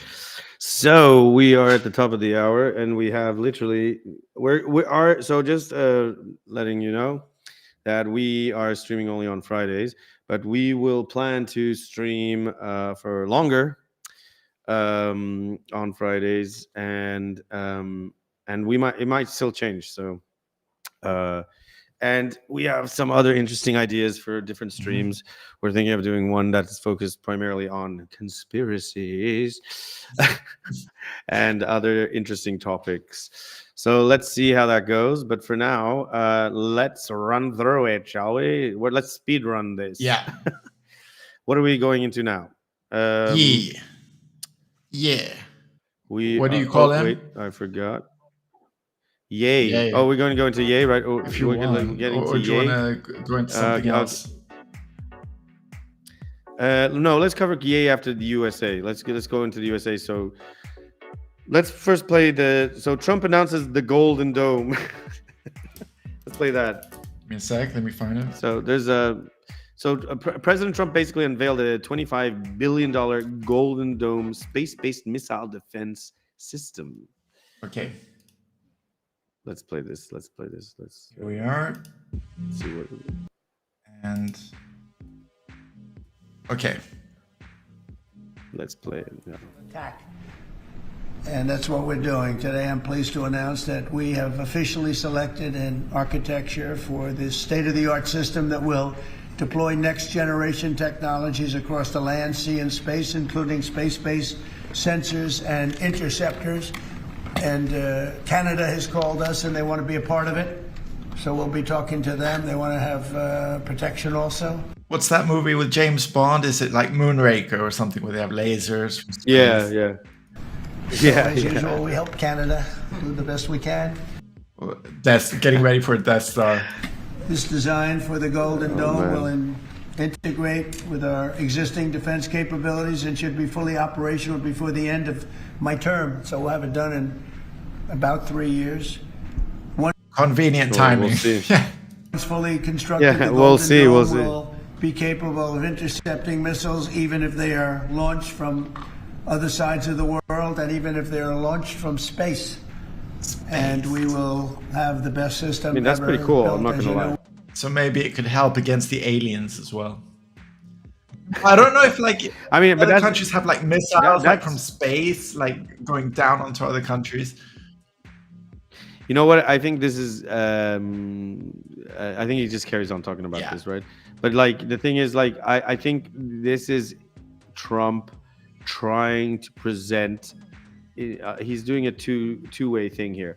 On one side, he's basically saying like, "Hey, if you're like a superpower, right, and you're trying to threaten us or whatever, well, we're covered now. You can forget about it. We're good." And then at the same time, it's kind of sort of like his way of throttling NATO a bit, because the whole thing with the tariffs and so forth, and now the idea that the EU defense bill, and they're now saying, okay, we have to build up our own defense.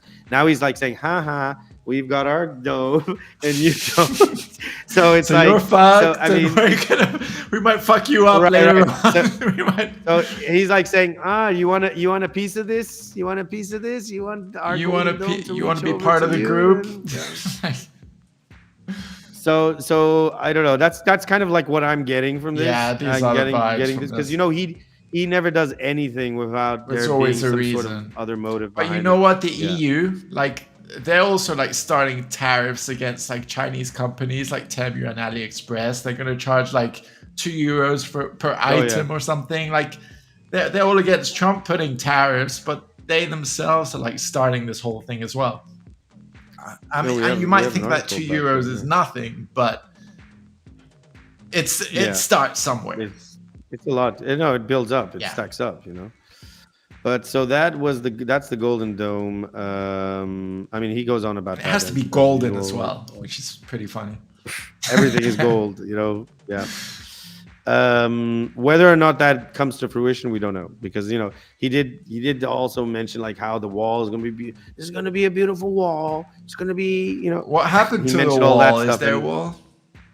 There is wall, but it's not like exactly. It's not exactly like the Great Wall of China that you can see from the moon. No, exactly. So what else we got in the US? Build a wall, a Great Wall, and a magnificent wall. It will be. It will be a magnificent wall. It will be a beautiful wall. What else we got out of the US? Okay, so there's hold also on a Vance, like, because like some reporters were trying to create some rivalry between Vice President Vance and Senator Rubio. Not Senator. All right, let's play that. Wait. Let me play it. Find it. Yeah, here we are. So Vance is actually a pretty like a famous person in the States, not just because he's vice president, but he was also a Marine, but he was a journalist Marine who also wrote a book regarding his upbringing in the States. And his book was a bestseller before he became a politician. And in fact, he actually came from very humble beginnings. Like his mom was, I think she used to take drugs or an alcoholic. So he was raised in a very disruptive household. But he stated that she's recovered and things are a lot better for them. But and Rubio, well, he was against Trump during Trump's first term, like before he was elected. And Trump was like making fun of Rubio, saying he's the water boy because he used to drink water while making speeches. And sometimes he calls him Little Marco. But after then, they seem to be getting along. And now Rubio is also like foreign minister, whatever they have in the States, foreign secretary. And so Vice President J.D. Vance and Rubio have very important roles. And a lot of people are speculating that one of them may be the future president of America. So I'm going to play this clip. Yeah. Okay. So J.D. Vance reacting to is he going to run in 2028? And is there a rivalry between J.D. and Marco Rubio? And he said to NBC on Monday, he said, I can just feel it. The media is going to start telling some story of me versus Marco and me having a rivalry with Marco. Most of the time, I don't give a blank about this stuff. I don't even think that much about it. My attitude is, if I do end up running in 2028, I'm not entitled to it, but I really think that Marco and I could get a lot done together over the next few years. That's how I think about our friendship and our relationship, and I would be shocked if he thought about it any differently. So yeah, those are the reporters and stuff, like causing a stir, like thinking ahead about elections. And later on in the video, it's always the case. They always talk about that every politician has other like ulterior motives, like to backstab others in the same group and to get on top. But I think Vance handled it pretty well by saying, screw you guys. Like, I don't know what you're talking about. I mean, there could be like internal rustlings going on, but at the end of the day, I think it's like a show of team cohesion when you don't play into these things in a public manner. And that's the important aspect behind this as well. You're right. Yeah. So what else? So the next thing is it was something about Marco Rubio refusing to call Putin a war criminal. All right, goes back to what we were just talking about before. Something about reporters and this whole thing of like throwing names around and such. Yeah, I have a video on it, but I don't know if I should play it. It's like 7 minutes and kind of goes on. I mean, basically, he was, let's move on. I mean, right. Yeah, this just goes back to what we were talking about before, where it's like, you know, what is it going to achieve? You know, like calling out names of other world leaders and you know, it's kind of funny that people were giving grief to President Trump back in the day when he was under his first term, because he was referring to the North Korean leader as Rocket Man, and they're like, "Oh, why are you saying that? Why are you saying that?" And nowadays, to be honest, a lot of people were referring him to him as that. Yeah, but he started that trend, and it was online, you know, on Twitter. And then now everybody's going around saying this guy's a gangster, this guy's a crook, this guy's a dictator, etc. This guy is a war criminal. And so it's double standards as usual. So like when Trump was doing it, you know, he was obviously doing it in a mocking sense, and he knew what he was doing, I guess. But then the thing is, when people are doing this, whether it's true, whether they're saying it in a truthful nature or not, it's not helping the situation at large, because then you're just basically proliferating further this message across the board to everybody. Yeah. And then it just makes things a lot more problematic, in my view, because this is why people are even more freaked out now than ever about a potential, you know, they're continuously saying, oh, civil war or World War III is looming on the horizon. And it's like, good Lord, why isn't there anybody saying, no, World War III isn't looming on the horizon, because we don't need to get to that stage, because we can actually be adults about this. But anyway. So just expanding on like Marco Rubio is back in April, well, last month, Rubio announced the closure of the State Department's disinformation office. So basically the disinformation office was accused of silencing and censoring voices within the state. Oh, right. Like people who are critical of like the government or something like that. Yeah. So apparently like Rubio didn't want what's going on in disinformation. However, what, Rubio, or I think this department existed previously? It did, yeah. Right. So, and he just, but he was saying that they're not saying things properly or like working properly. Okay. And well, obviously, because this is like what like, how do you label disinformation at the end of the day? And can you really trust the people? You know, like you have X community notes too, and that's all sort of all over the place as well. It's kind of wild there too. And the thing is, we're already seeing this similar case going on right now in Europe, as we've discussed, like where there's like this censorship and people like, you know, snooping in like what so and so said on their WhatsApp and this and that. And this is a bit like, yeah, I don't know what, I've never seen an example of this in the United States where they've actually or they did. Hold on. It was originally established in 2011. Okay. And it was at the Center of Strategic Counterterrorism Communications. So this was originally supposed to be, I guess this is a leftover of the whole, you know, premise of the new American century, the whole plan, you know, when Bush was in office, I guess, as well.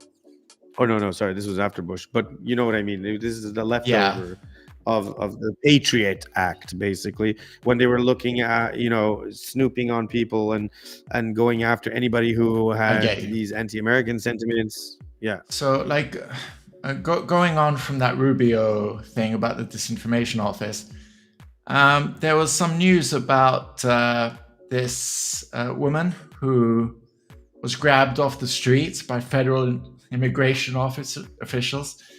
So she had a student visa, and so let me just play this. What's her name? Protest calling for the release of Tufts University graduate student Ramesa Ozturk. The 30-year-old Turkish citizen here on a student visa, according to her attorney. Video obtained by NBC News shows her being detained Tuesday by 6 federal agents not wearing uniforms and masked. So, you know, it's telling like her they are the police. in the States, you and can taking her say away. anything you want, right? And there was no allegation that she has violated any law whatsoever. Massachusetts Democratic Attorney General Andrea Campbell is working with Ozturk's attorney. What information specifically are you looking to get from the federal government? What's the timeline here? Is she a threat to any community? Because based on every assessment we've done here in Massachusetts, where of course she was attending school, she is not. DHS posting DHS and ICE She got her visa investigations revoked. found Ozturk engaged in Student visa. activities in support of Hamas, Check a that out. foreign terrorist organization, but gave no further details. I A can't- year ago, Ozturk co-wrote an opinion article in the school newspaper that called on the university to label the war in Gaza a genocide and divest from companies tied to Israel. Immigration law gives Secretary of State Rubio power to deport visa holders who would have... Yeah, so that's basically it. That's why they went after her, just because of that. That's just ridiculous. That's just absolutely And that ridiculous. kind of goes against like the States, like freedom of speech. Because apparently in the States, Well, you yeah, can be a they might be, Satanist or yeah. something and talk about it. Or you could be a Nazi or whatever, Yeah. talk about it, as long as you don't do anything bad. But you're going to be frowned upon. I'm just saying. It depends where. No, but I mean, okay, they came across as if she was promoting Hamas, but actually, she, as far as I don't know, like as far as I I'm understand, not sure. she wasn't. Let me just play this She video wasn't. as She was well. just- That this is very Can you put it recent. This full? is from the 20th of May. So this whole thing is ongoing. And now they're like questioning like Rubio because he was against the disinformation office. And then there's this woman who is like speaking freely. And now let's see what he has to say. United States and study. And if you tell me that you're coming to the United States to lead campus crusades, to take over libraries and try to burn down buildings and acts of violence, we're not going to give you a visa. Is that what Ms. Ozturk did? We're not going to give you a visa. Is that what she And if you did? do Come that- on, Mr. Secretary. And every single You're one of just these blowing cases, the smoke factors here are now. different. Senator, The bottom line is if Yeah, you're there you coming go. here She to didn't stir say that, trouble though. on our campuses, we will deny you a visa. And if you Does have the a First visa Amendment and we find apply you, to we will people revoke living in it. the United Amendment. And we're going to do more. There are more coming. Yeah. We're going to continue to revoke the this is the visas problem. of people who are here as guests and are disrupting. Blah blah blah. Yeah, Okay, yeah. This I mean, this is just more filibustering. This is the problem, right? It doesn't matter if it's left or the right. This is always the Exactly. case. It's like, did they say something of that nature? No, they did not. And they were just stating like, oh, you know, the campus should not have any ties to these Israeli companies, or the campus should condemn whatever, etc. So I don't understand. The reality is that the ones that are actually literally supporting this stuff, like proper when it like does terrorists happen, and people who are oh, trained and it stuff. falls on deaf ears. It falls on deaf ears, right? Because you always have the FBI or something who's saying, yeah, we were watching that guy. Yeah. We were following that guy. And then after the fact of the shooting and the whole devastation and the tragedy, it's like, well, then why didn't you stop him if you knew that Exactly. guy was connected to, or whatever? But meanwhile, we got this innocent lady, and she's just like expressing her free opinion. She's a student And anyway. Like she didn't know better.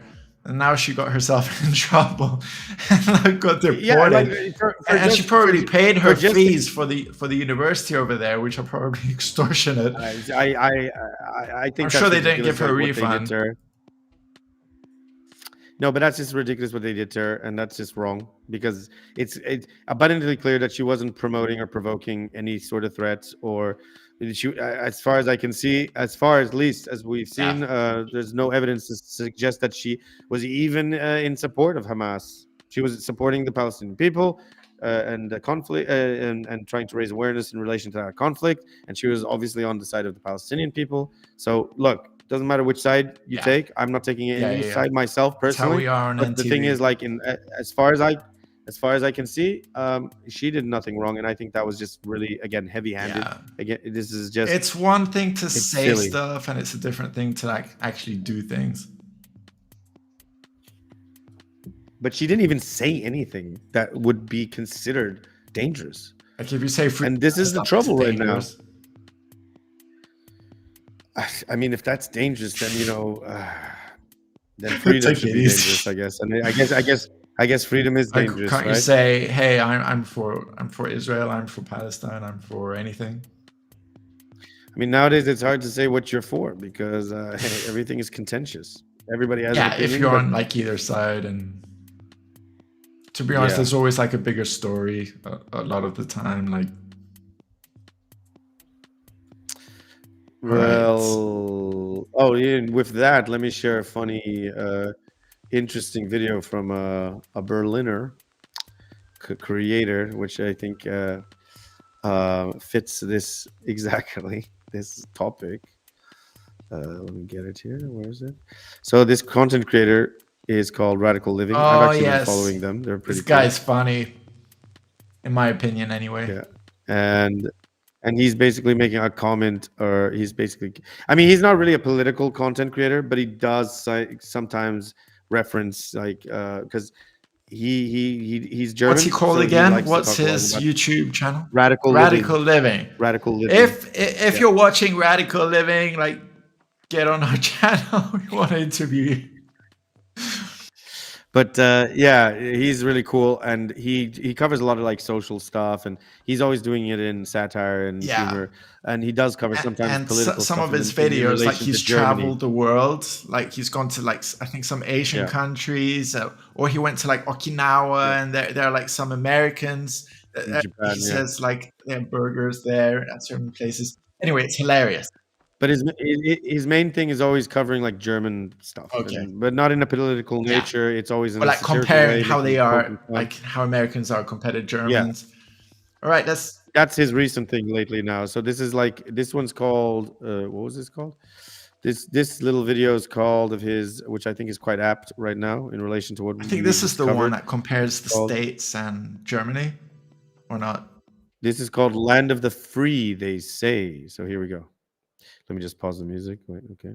First day in the USA. Ah, America, land of low taxes. Finally, I'm free of those 40% tax rates in Germany. 1 week in the US. Oh, wow. There's so many different options to choose from. I didn't even know all these brands existed. It's gonna take forever to try them all. 1 month in the US. What? Even sales tax is just 10% here? Saving another 10% in tax just like that. Just 10? What's wrong with the meat? Tastes like a yoga mat.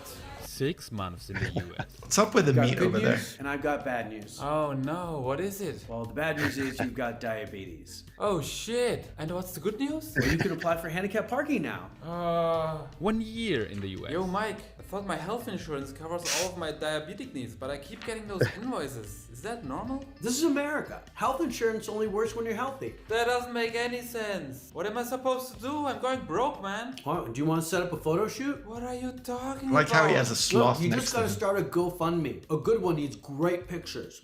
You're kidding, right? No, everybody does it. 5 years in the US. I can't do this anymore. I'm moving back to Europe. Well, at least I have my American passport as a memory. 5 years after leaving the USA. Back. Hello?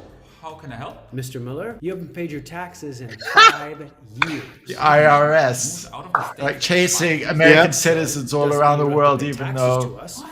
That doesn't make any sense. I'm paying taxes here. They don't live there. You've got an American passport. That comes they all have to file it? Tax obligation. If you have a passport, you have to file IRS like tax form. Denouncing is going to cost you 20% of your worldwide assets. Jesus. Worldwide assets? We'll still tax you on income received from American sources for the next 10 years. Yeah, this is a major issue with a lot of expats, where the fact is that this is a big issue of expats who have never lived in America or who don't even work there, but they have an American nationality or passport. They still have to pay IRS. They still have. It's crazy. Makes me not want to get an American passport, like just because of this bullshit. No, because sometimes it's not even worth it at the end of the day, because it doesn't do anything for you. Like this concept that everything. Why would and you that's want to unfortunate file an because extra like tax form if you're in another country? This is the or if problem. You've never lived in the States, what if you're just born there, you move out, and then you're fucked, like filing tax forms for your life? What do you put on them? This is a big issue, and unless you're... No, I mean, if you're working in another place, you're gonna have to file taxes. It's wild, but yeah, it's really crazy, and it's only well, as far as I know, it's an issue currently that not there are ways. I don't know. I've heard that it's not the case for everybody, but in most cases, yeah, a lot of people are going through this, and it's problematic. This must be a bad dream, right? This is a dream. Oh, wake up! Wake up! It's not a dream. Pay up, Mr. Mueller. 10 years after leaving the USA. I should have never gotten that American passport. Land of the free, my ass. You mean our ass. Ooh. Boom. Oh man.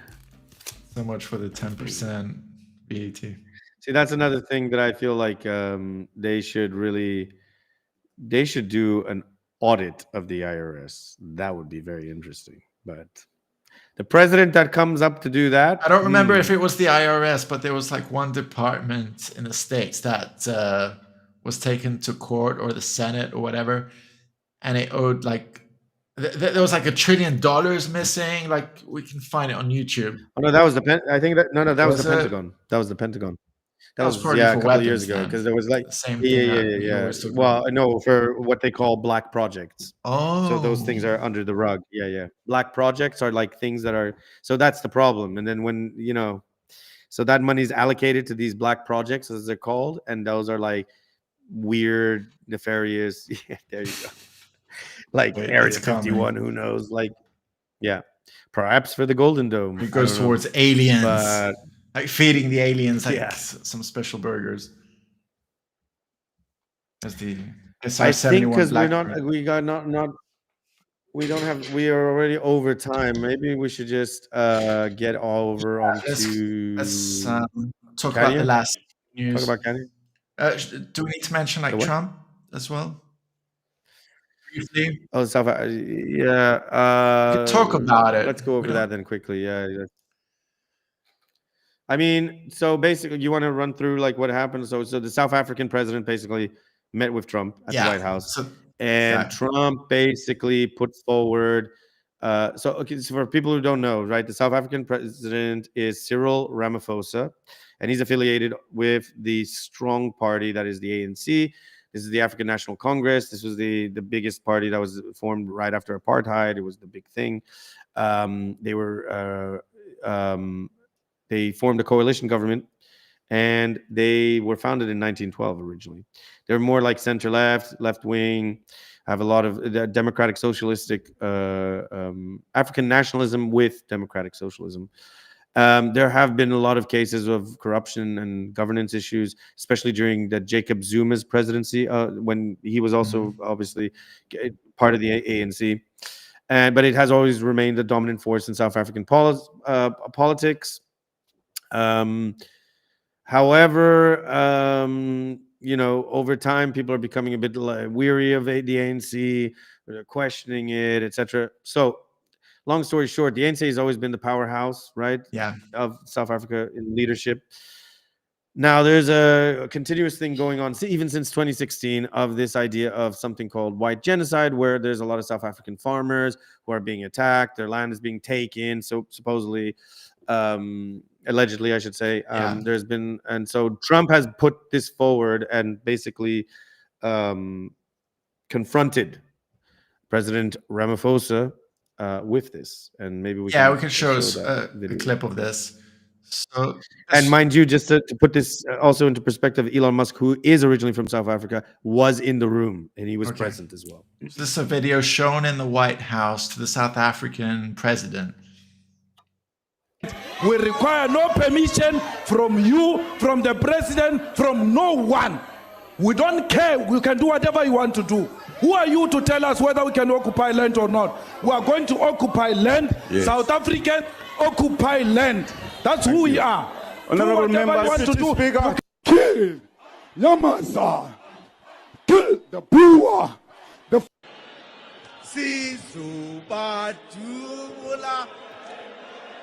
I don't know why they're dancing like this, but it must be a cultural thing. So these are, yeah. So these members in red. They're called the Economic Freedom Fighters, or the EFF. They're known for wearing red boiler suits, berets, and other red attire to symbolize solidarity with South Africa's laborers and workers. They're like extreme left-wing party, and they're led by a Julius Malema. I think they're all verging on almost communistic to some extent. So that's if you're wondering, because they were all in red, that's who they were. That's the EFF. Yes, just a second. I have the Reuters video. The video, is it a video? Or it might be an article, yeah. Yeah, but maybe we show the video first of Trump with the president talking.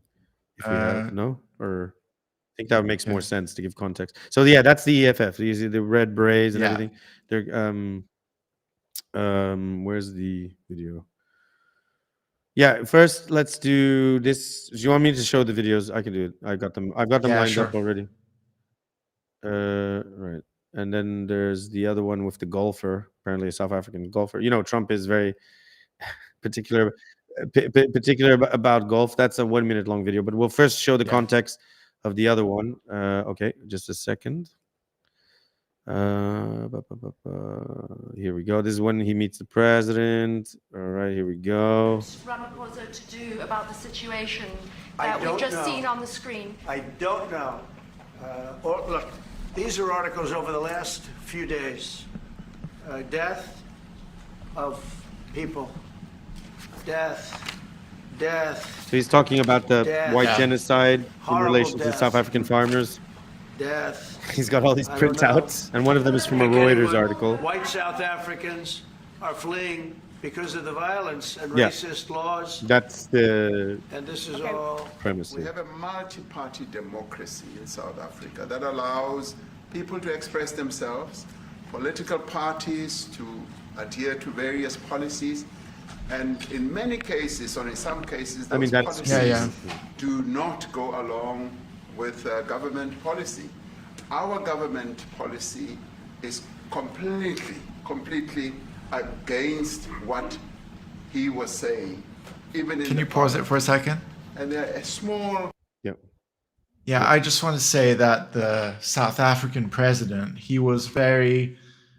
Well, I don't know if he knew about these instances or what, but he was very welcoming to like talk about it and address the issues.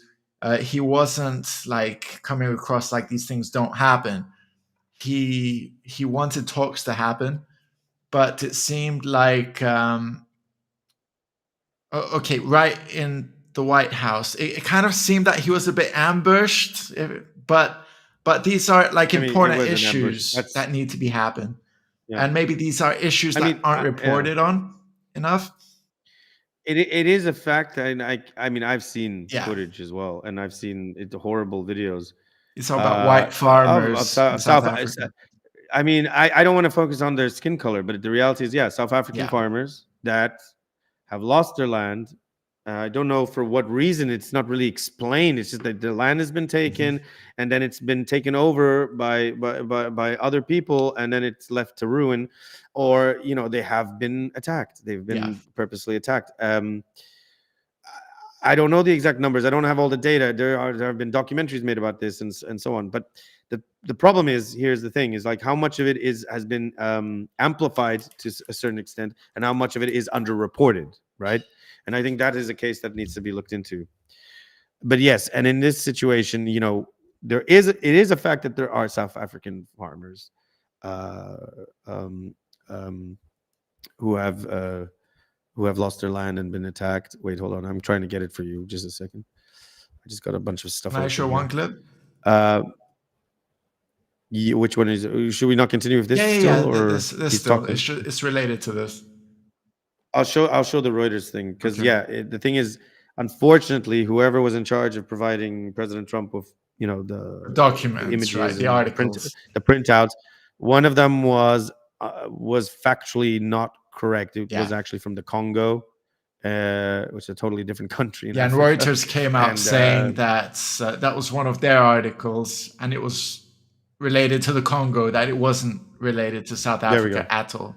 Yeah. This is one of them. Yeah. Trump's image of dead. You see it? Yeah. This was the one. We can see it enlarged. So this was going on in the Congo. Yeah. Just to reiterate that here at NTV, we try and report on biased media and stuff. And maybe it was an honest mistake. We don't know. I mean, he was provided this and he probably was under the understanding that these were all printouts relating to it. But just one printout, may have not been the case, doesn't discount the others, right? So it's not discounting the story here. So let's try to be measured, like that there is something going on, And the South African president is trying to take this on and trying to be a bit diplomatic. But the problem with the mainstream media is that they'll take this on like, oh, one thing was wrong, so it's all wrong, and it's like, no, that's not how it works. All right. But let me just play this clip because it's a bit humorous in a way. Should I continue playing this or not? Like he's talking about it. No, this is a different video. This is one I shared. It's like the ending because they don't show it in all clips.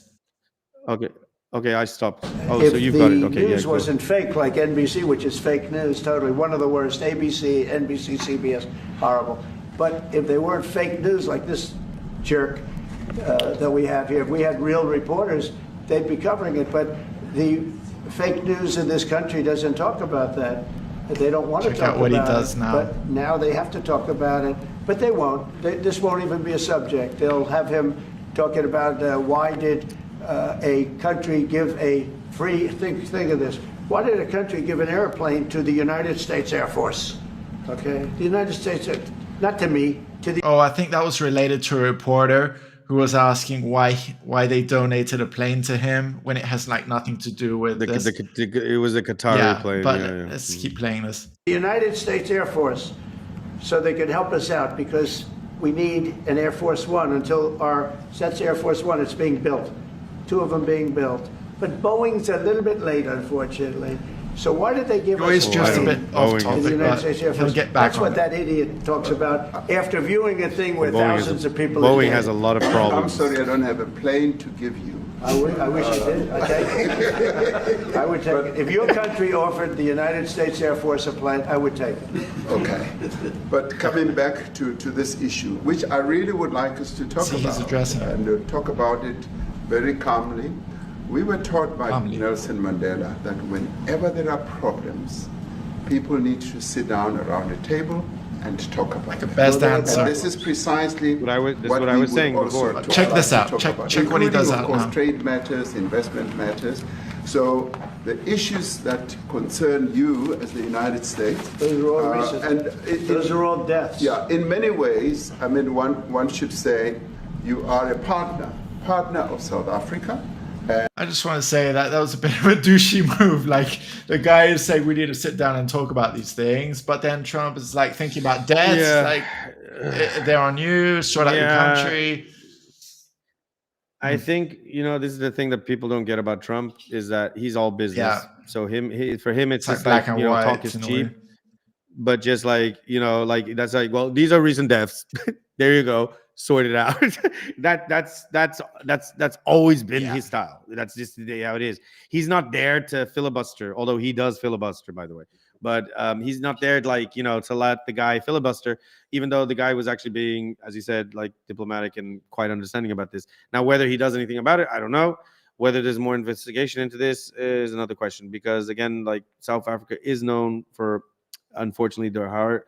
As have been shown, cases of corruption and things, especially within the ANC, and the president Cyril Ramaphosa is a member of that party. So the ANC hasn't been completely quite transparent or completely clean. Their hands aren't completely clean either. So anyway. Let's I think because we need to wrap up soon, man. But we will do what I think we'll do is, because since we prepared this crazy long ass docket, next time we just start earlier and we go for longer and continue on Monday, right? We're doing it on Monday.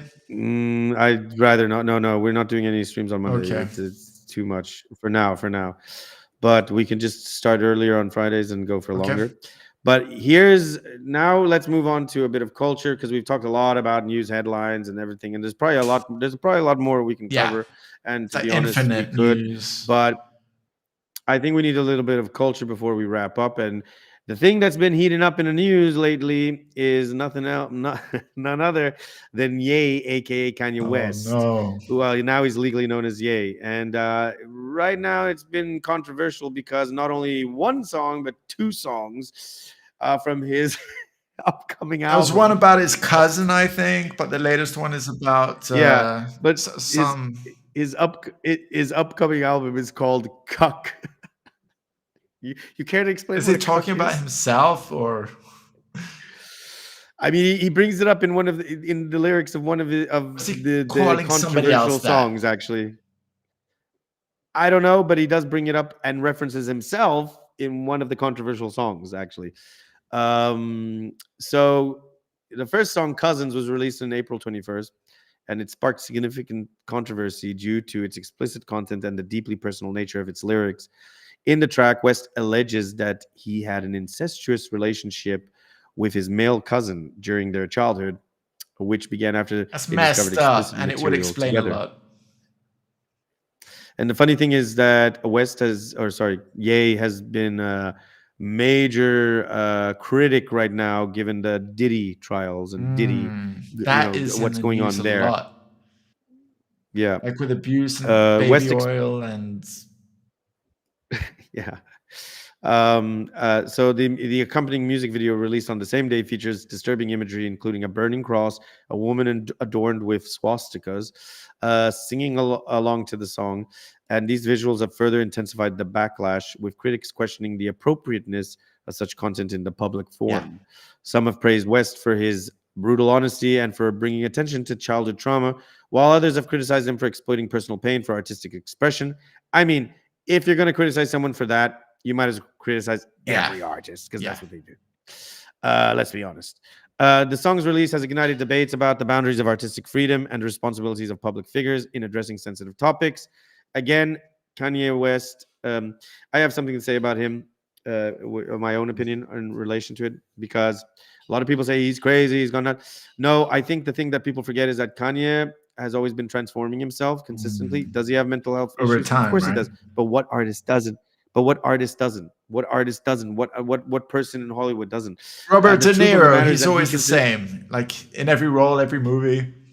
Bada bing, bada boom. No, but what I mean is that you see so many celebrities, so many of these artists as well, by the way, they come out with saying, "Oh, I have this mental health crisis, I got depression." Look, that's not the case. The thing is, Kanye Ye considers himself an artist. That was his last incarnation, pretty much like what Prince did towards the end, where he referred to himself as the symbol, etc. And as an artist, he's not acting nothing different than Andy Warhol. Remember Andy Warhol? He used to buy clothes every day because he started turning himself into the art piece. He was the product. He created a whole exclusive club called The Factory. That's also where he was producing The Factory. It was all about commodification. So the thing is, people tend to forget this. Ye is just eccentric because he's basically amplifying the idea that he is a pure artist. He refers to himself as a genius, whether you also like it or to not. say that Stanley Kubrick also had like different styles of movies. So he was like changing all the time because he didn't want his movies likely to be all the same style. Like if you think of Scorsese or Tarantino, they're all kind of similar.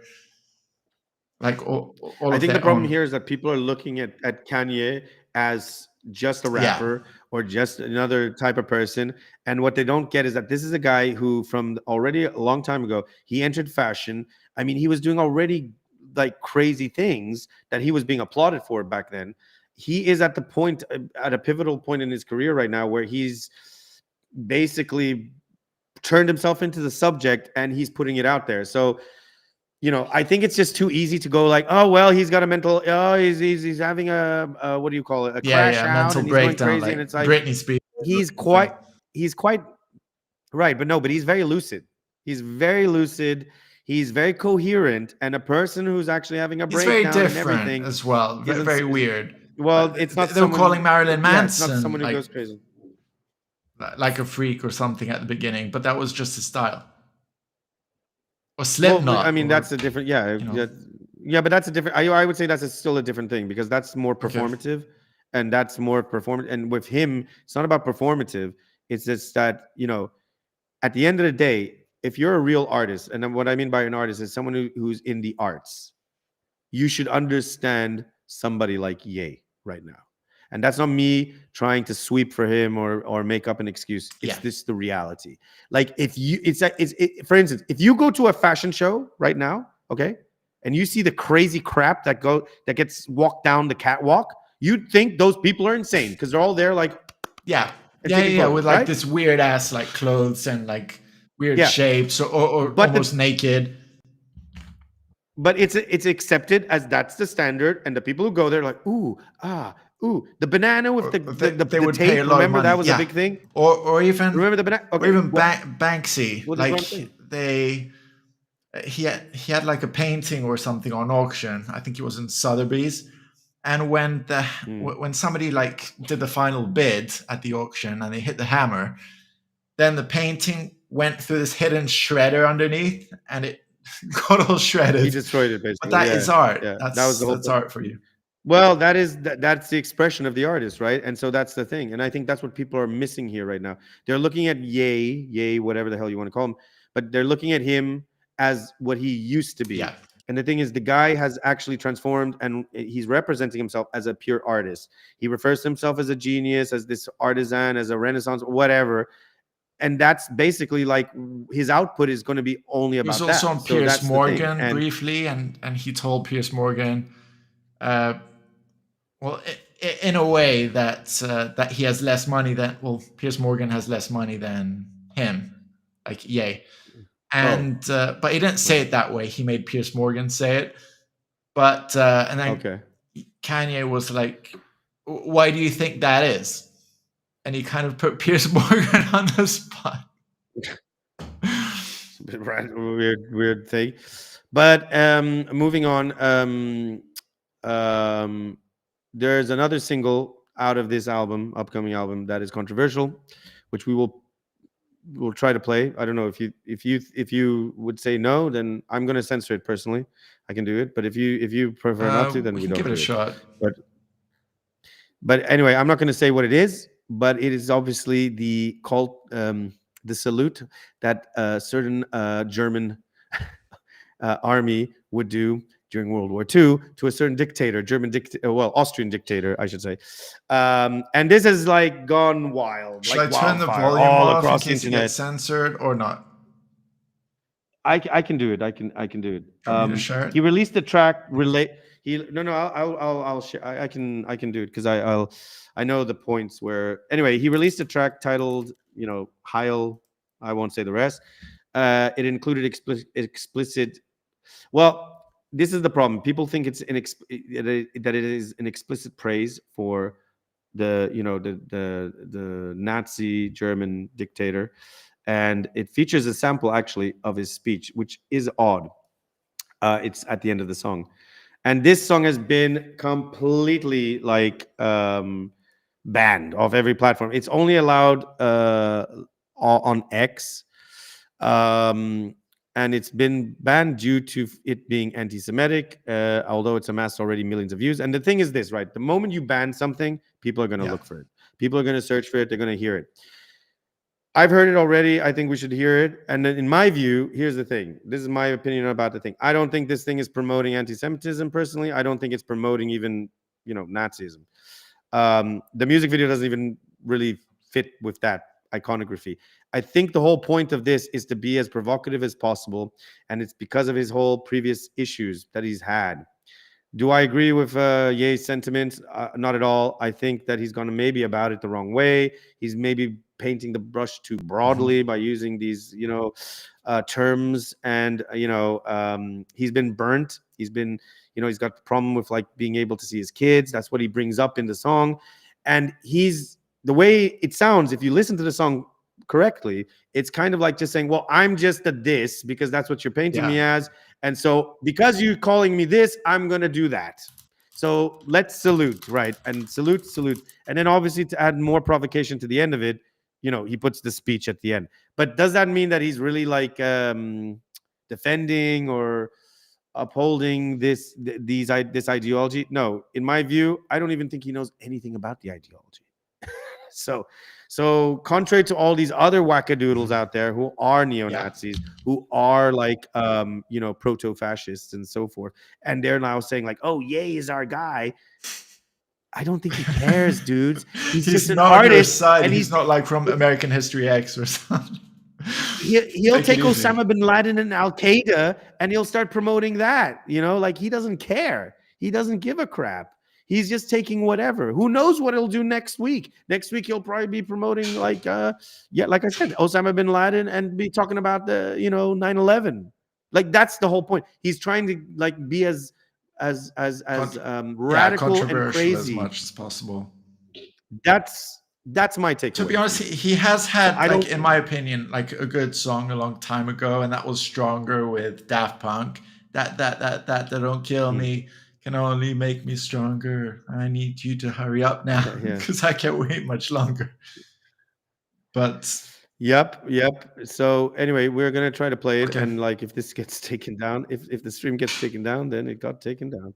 But I will censor it. Yeah, and, if anything, we can remove the audio. But this is a first. But yeah, this is our reaction. Hold on, I'll share it. Let's have a look here. All right, so this is our reaction to it. Feel free, tell me what you think. I haven't seen it before, So as it says here, this video is shared exclusively for artistic, historical, or critical analysis purposes. I mean, it has a disclaimer like before it all as well. I mean, he is actually condemning all of this, so I don't understand why people are promoting it that way. Because, I mean, well, anyway, let's go. The video is weird. Yeah,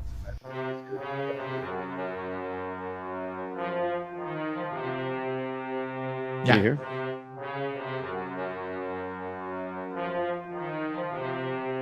They've got stuff on their heads. Animal skins, yeah. It's like shaman. Kind of, yeah. Animism.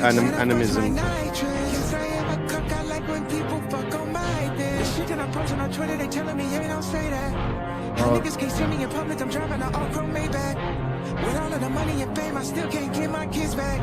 With all of the money and fame, I still don't get to see my children. Niggas see my Twitter, but they don't see. He's talking about his children in this one. I became a Nazi, yeah, bitch, I'm the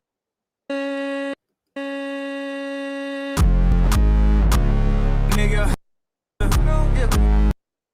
Nigga. They don't understand the things I say on Twitter. They don't understand the things I say. Nigga.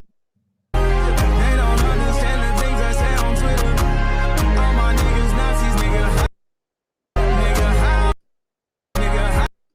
All my niggas Nazis, nigga. When I fuck with Japan, I put the chrome on the Benz. It's like a game. So what is censor? The name of the dictator? She got the world in her hands.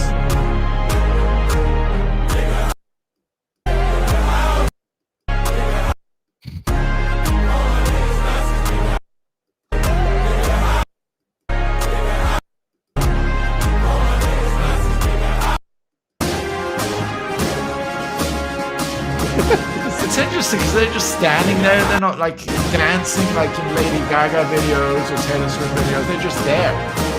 They're just boom. Not moving an inch. That's how soldiers are in formation. I guess they're soldiers. Like warriors. Okay, now I'm playing this because this is the speech. But I'll let it play out, the video. So as you see, the video doesn't have any connotation to that. However, the album does. You can. It's meant to be controversial. There's a Wikipedia link to the album. You can see. It's not. Wait, let me just. Let me get that. Where is it? Where is the? We have some famous reactions to it as well. Everybody's like freaking out. Yeah, so here, if you see this is the album. Well, so we can't say the name, but it's okay if we showed the thing, right? But as you see, the album is kind of weird. It does bear a semblance to that thing, but again, this is all in my view. This is all artistic expression. I don't see any form. Also, in the music video, I don't know if you noticed, but I do believe there were some people who were painted. Painted purposely. Black. Okay. Like Robert Downey Jr. in Tropic Thunder. Right. Yeah, this is what they call blackface. Or like Trudeau. Yeah. They're. I'm just saying, look it up if you don't believe if you're out there. Yeah, it's true. But this is the thing. So in my view, like once you've listened to the song, and I was like, okay, this is wild, but it's not unlike things that you've come across from Marilyn Manson, Lady Gaga, not on the same level, obviously, but in, using shock to express things and stuff. And by the way, if you know the metal scene, you'll find that a lot in the metal scene. You'll find that a lot in the punk scene, for crying out loud. Remember the Sex Pistols? Oh, God Save the I Queen. love that song. Whoa, that was a big deal. So look, the thing is, this has always been an issue of contention, right?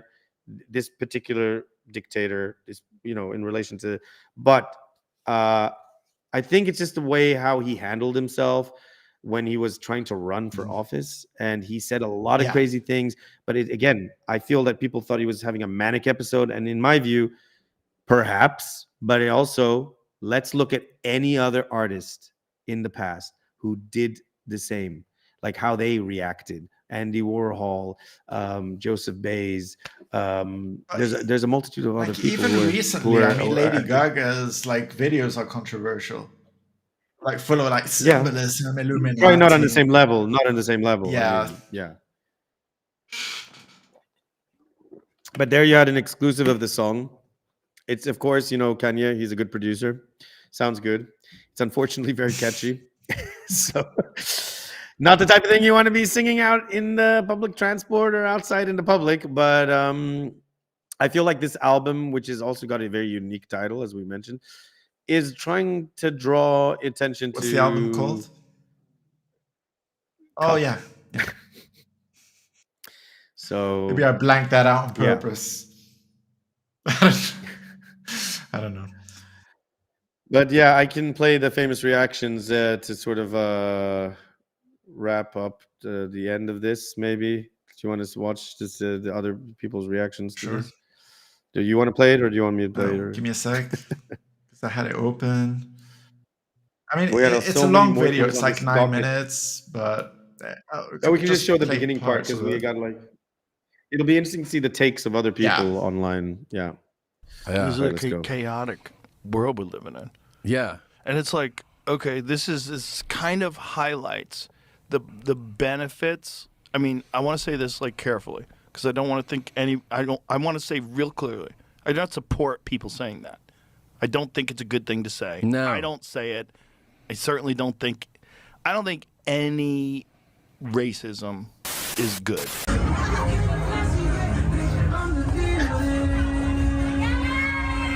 What? Where is this? Yeah, wait. Where is this, though? Somewhere in Asia? The lady is Sea Kyling. But I suppose what she's... I wouldn't see that as necessarily allegiance to the National Socialist Party of 1930s Germany. What this actually is late post-modernity, where all cultural artifacts are being spilled into one cultural space, and a new sense is being made of it. There's a benefit to just letting people talk. This is the benefit. For a second. Yeah, he's exactly right. This is post-modernity. This is where everything is just spilling into each other, and people are just spouting out whatever the hell. And it's just sort of like, oh, this is trendy. And the thing is, again, I don't think Kanye or whatever is racist. I mean, I don't even think that. This is like, you know what the real problem is with all of this? I'm going to say it. The real problem with all of this... Freak out time. No, I'm not saying anything controversial, but I'm just going to say what everybody knows, what everybody realizes. What? But they just forget about it. What's that? Just the reason why I had to censor that, and this it's just whole a pain thing, in the ass, having to censor anything. It's not about being insensitive to the Jewish suffering or struggles or the Holocaust or anything but like it's that. obvious that people suffered at these hands. They're important issues, in history. For example, it's a clear fact that blacks have suffered in the States as through slavery and stuff, the whole, and not only the whole Atlantic in other countries as well.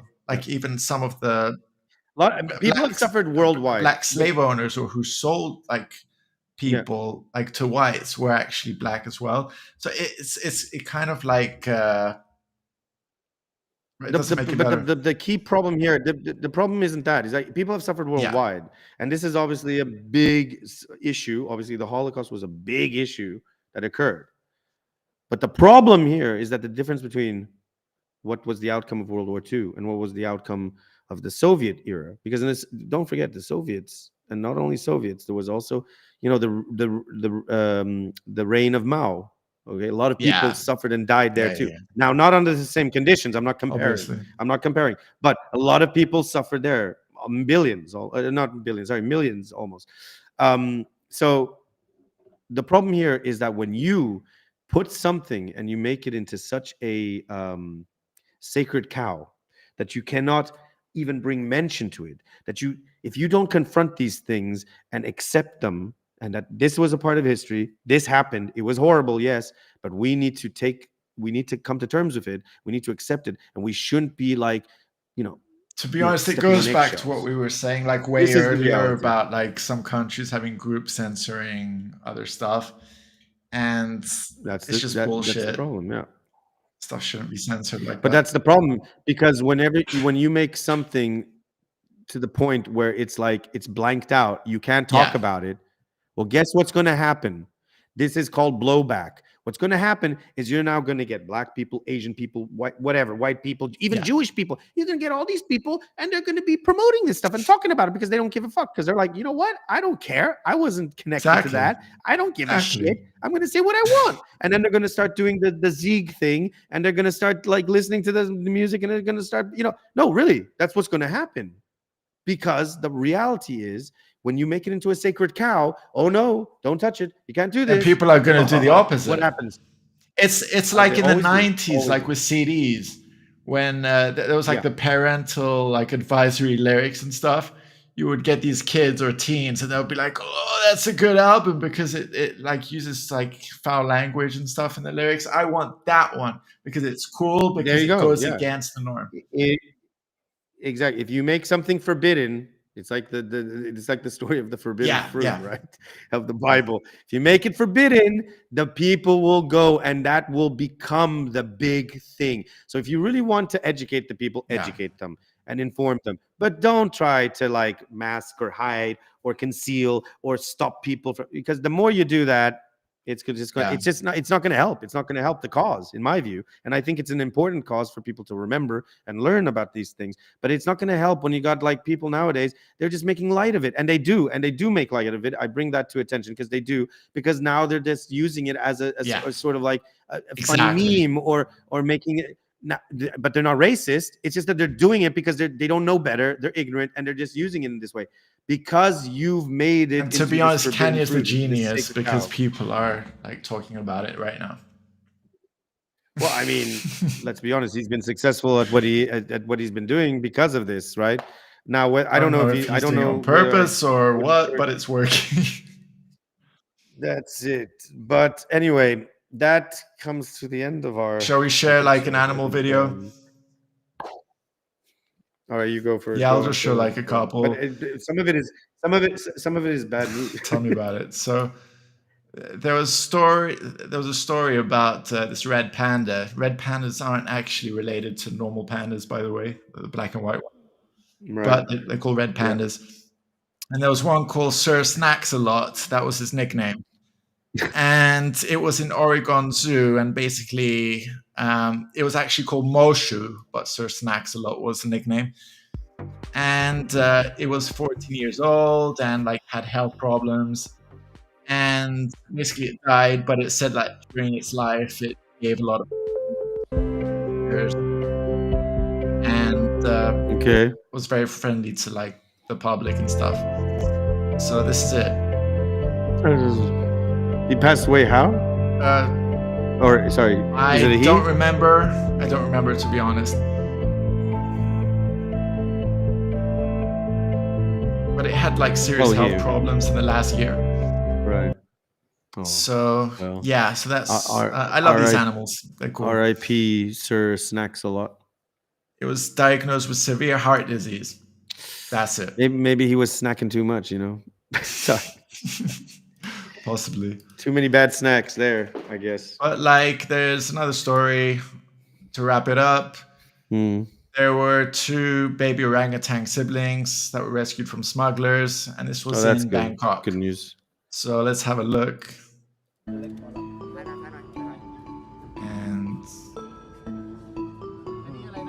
Oh, that's nice. That's really wholesome. Good. So apparently, these exotic animals are like big trade in a lot of countries, and unfortunately, they can go for a lot of money. Yeah, it's so like horrible. Some stories you could hear in the past, like in New York, people having crocodiles or something that they flush down the toilet, or big snakes. What the heck? Okay. But no, I've heard about that, but how is that related to? No, what I'm saying is that there are these like rich people who buy exotic animals. Oh, right. And I know that in Harrods, a long time ago, they used to sell like lion cubs. Mm-hmm. That's just ridiculous. I can't. And there were like documentaries of people buying them and taking them to like Africa to release them and stuff. But it's a whole ordeal. That's just so. That's train them back in nature and stuff. That's so sad. I find it like at the bottom line, unfortunately, when it comes down to it, we may be on the top of the food chain, and we consider ourselves to be like these sort of like the most evolved, of people. What is this? It's pretty unfortunate these things are happening. Like this poaching going on. But at the end of the day, I feel like humans can be not only the worst to themselves, but also to the worst to animals. I think it's a bit sad. Yeah. And we need to take a good long look in the mirror and try to be better. I think that's my final thought for tonight. With ourselves as well. When go out there, have fun, take care of yourselves, but also try to be better, a better person. Try not to instigate conflict, try not to wage, not spread hate and cause problems for others or yourself, and just try to look on the better side of things and try to do better is what I say. That's what I try to do, and I hope we see a lot more of that. So yeah. Okay, and with that, you want to wrap up? I'm replying to a viewer actually. Yeah. So as always, remember to subscribe, comment, and share our content. We're available on YouTube, Rumble, Kick. Our social media is on X and on Discord. The Discord link is discord.gg/ENDtv. I'll post it in the chat again. Do join because want to get the community rolling. Yeah, join because we do feature stuff. We do appreciate any news tips that the members post, and also just it's a great way to interact. And we're hoping that in time we're gonna bring callers in, and then you can voice your opinions. And the end stream is going to get longer, obviously, and get larger, and probably take more prevalence than our videos do. Yeah, but time will tell, and it's all dependent on viewership and how things go. So let's see. But I want to thank Edge again being Thanks, here. Bird. And it's a pleasure. Everyone be safe, and we'll see you next week. Stay tuned. Do we have a thing? Yeah, I'm sharing it now. All right, cool. I'll mute.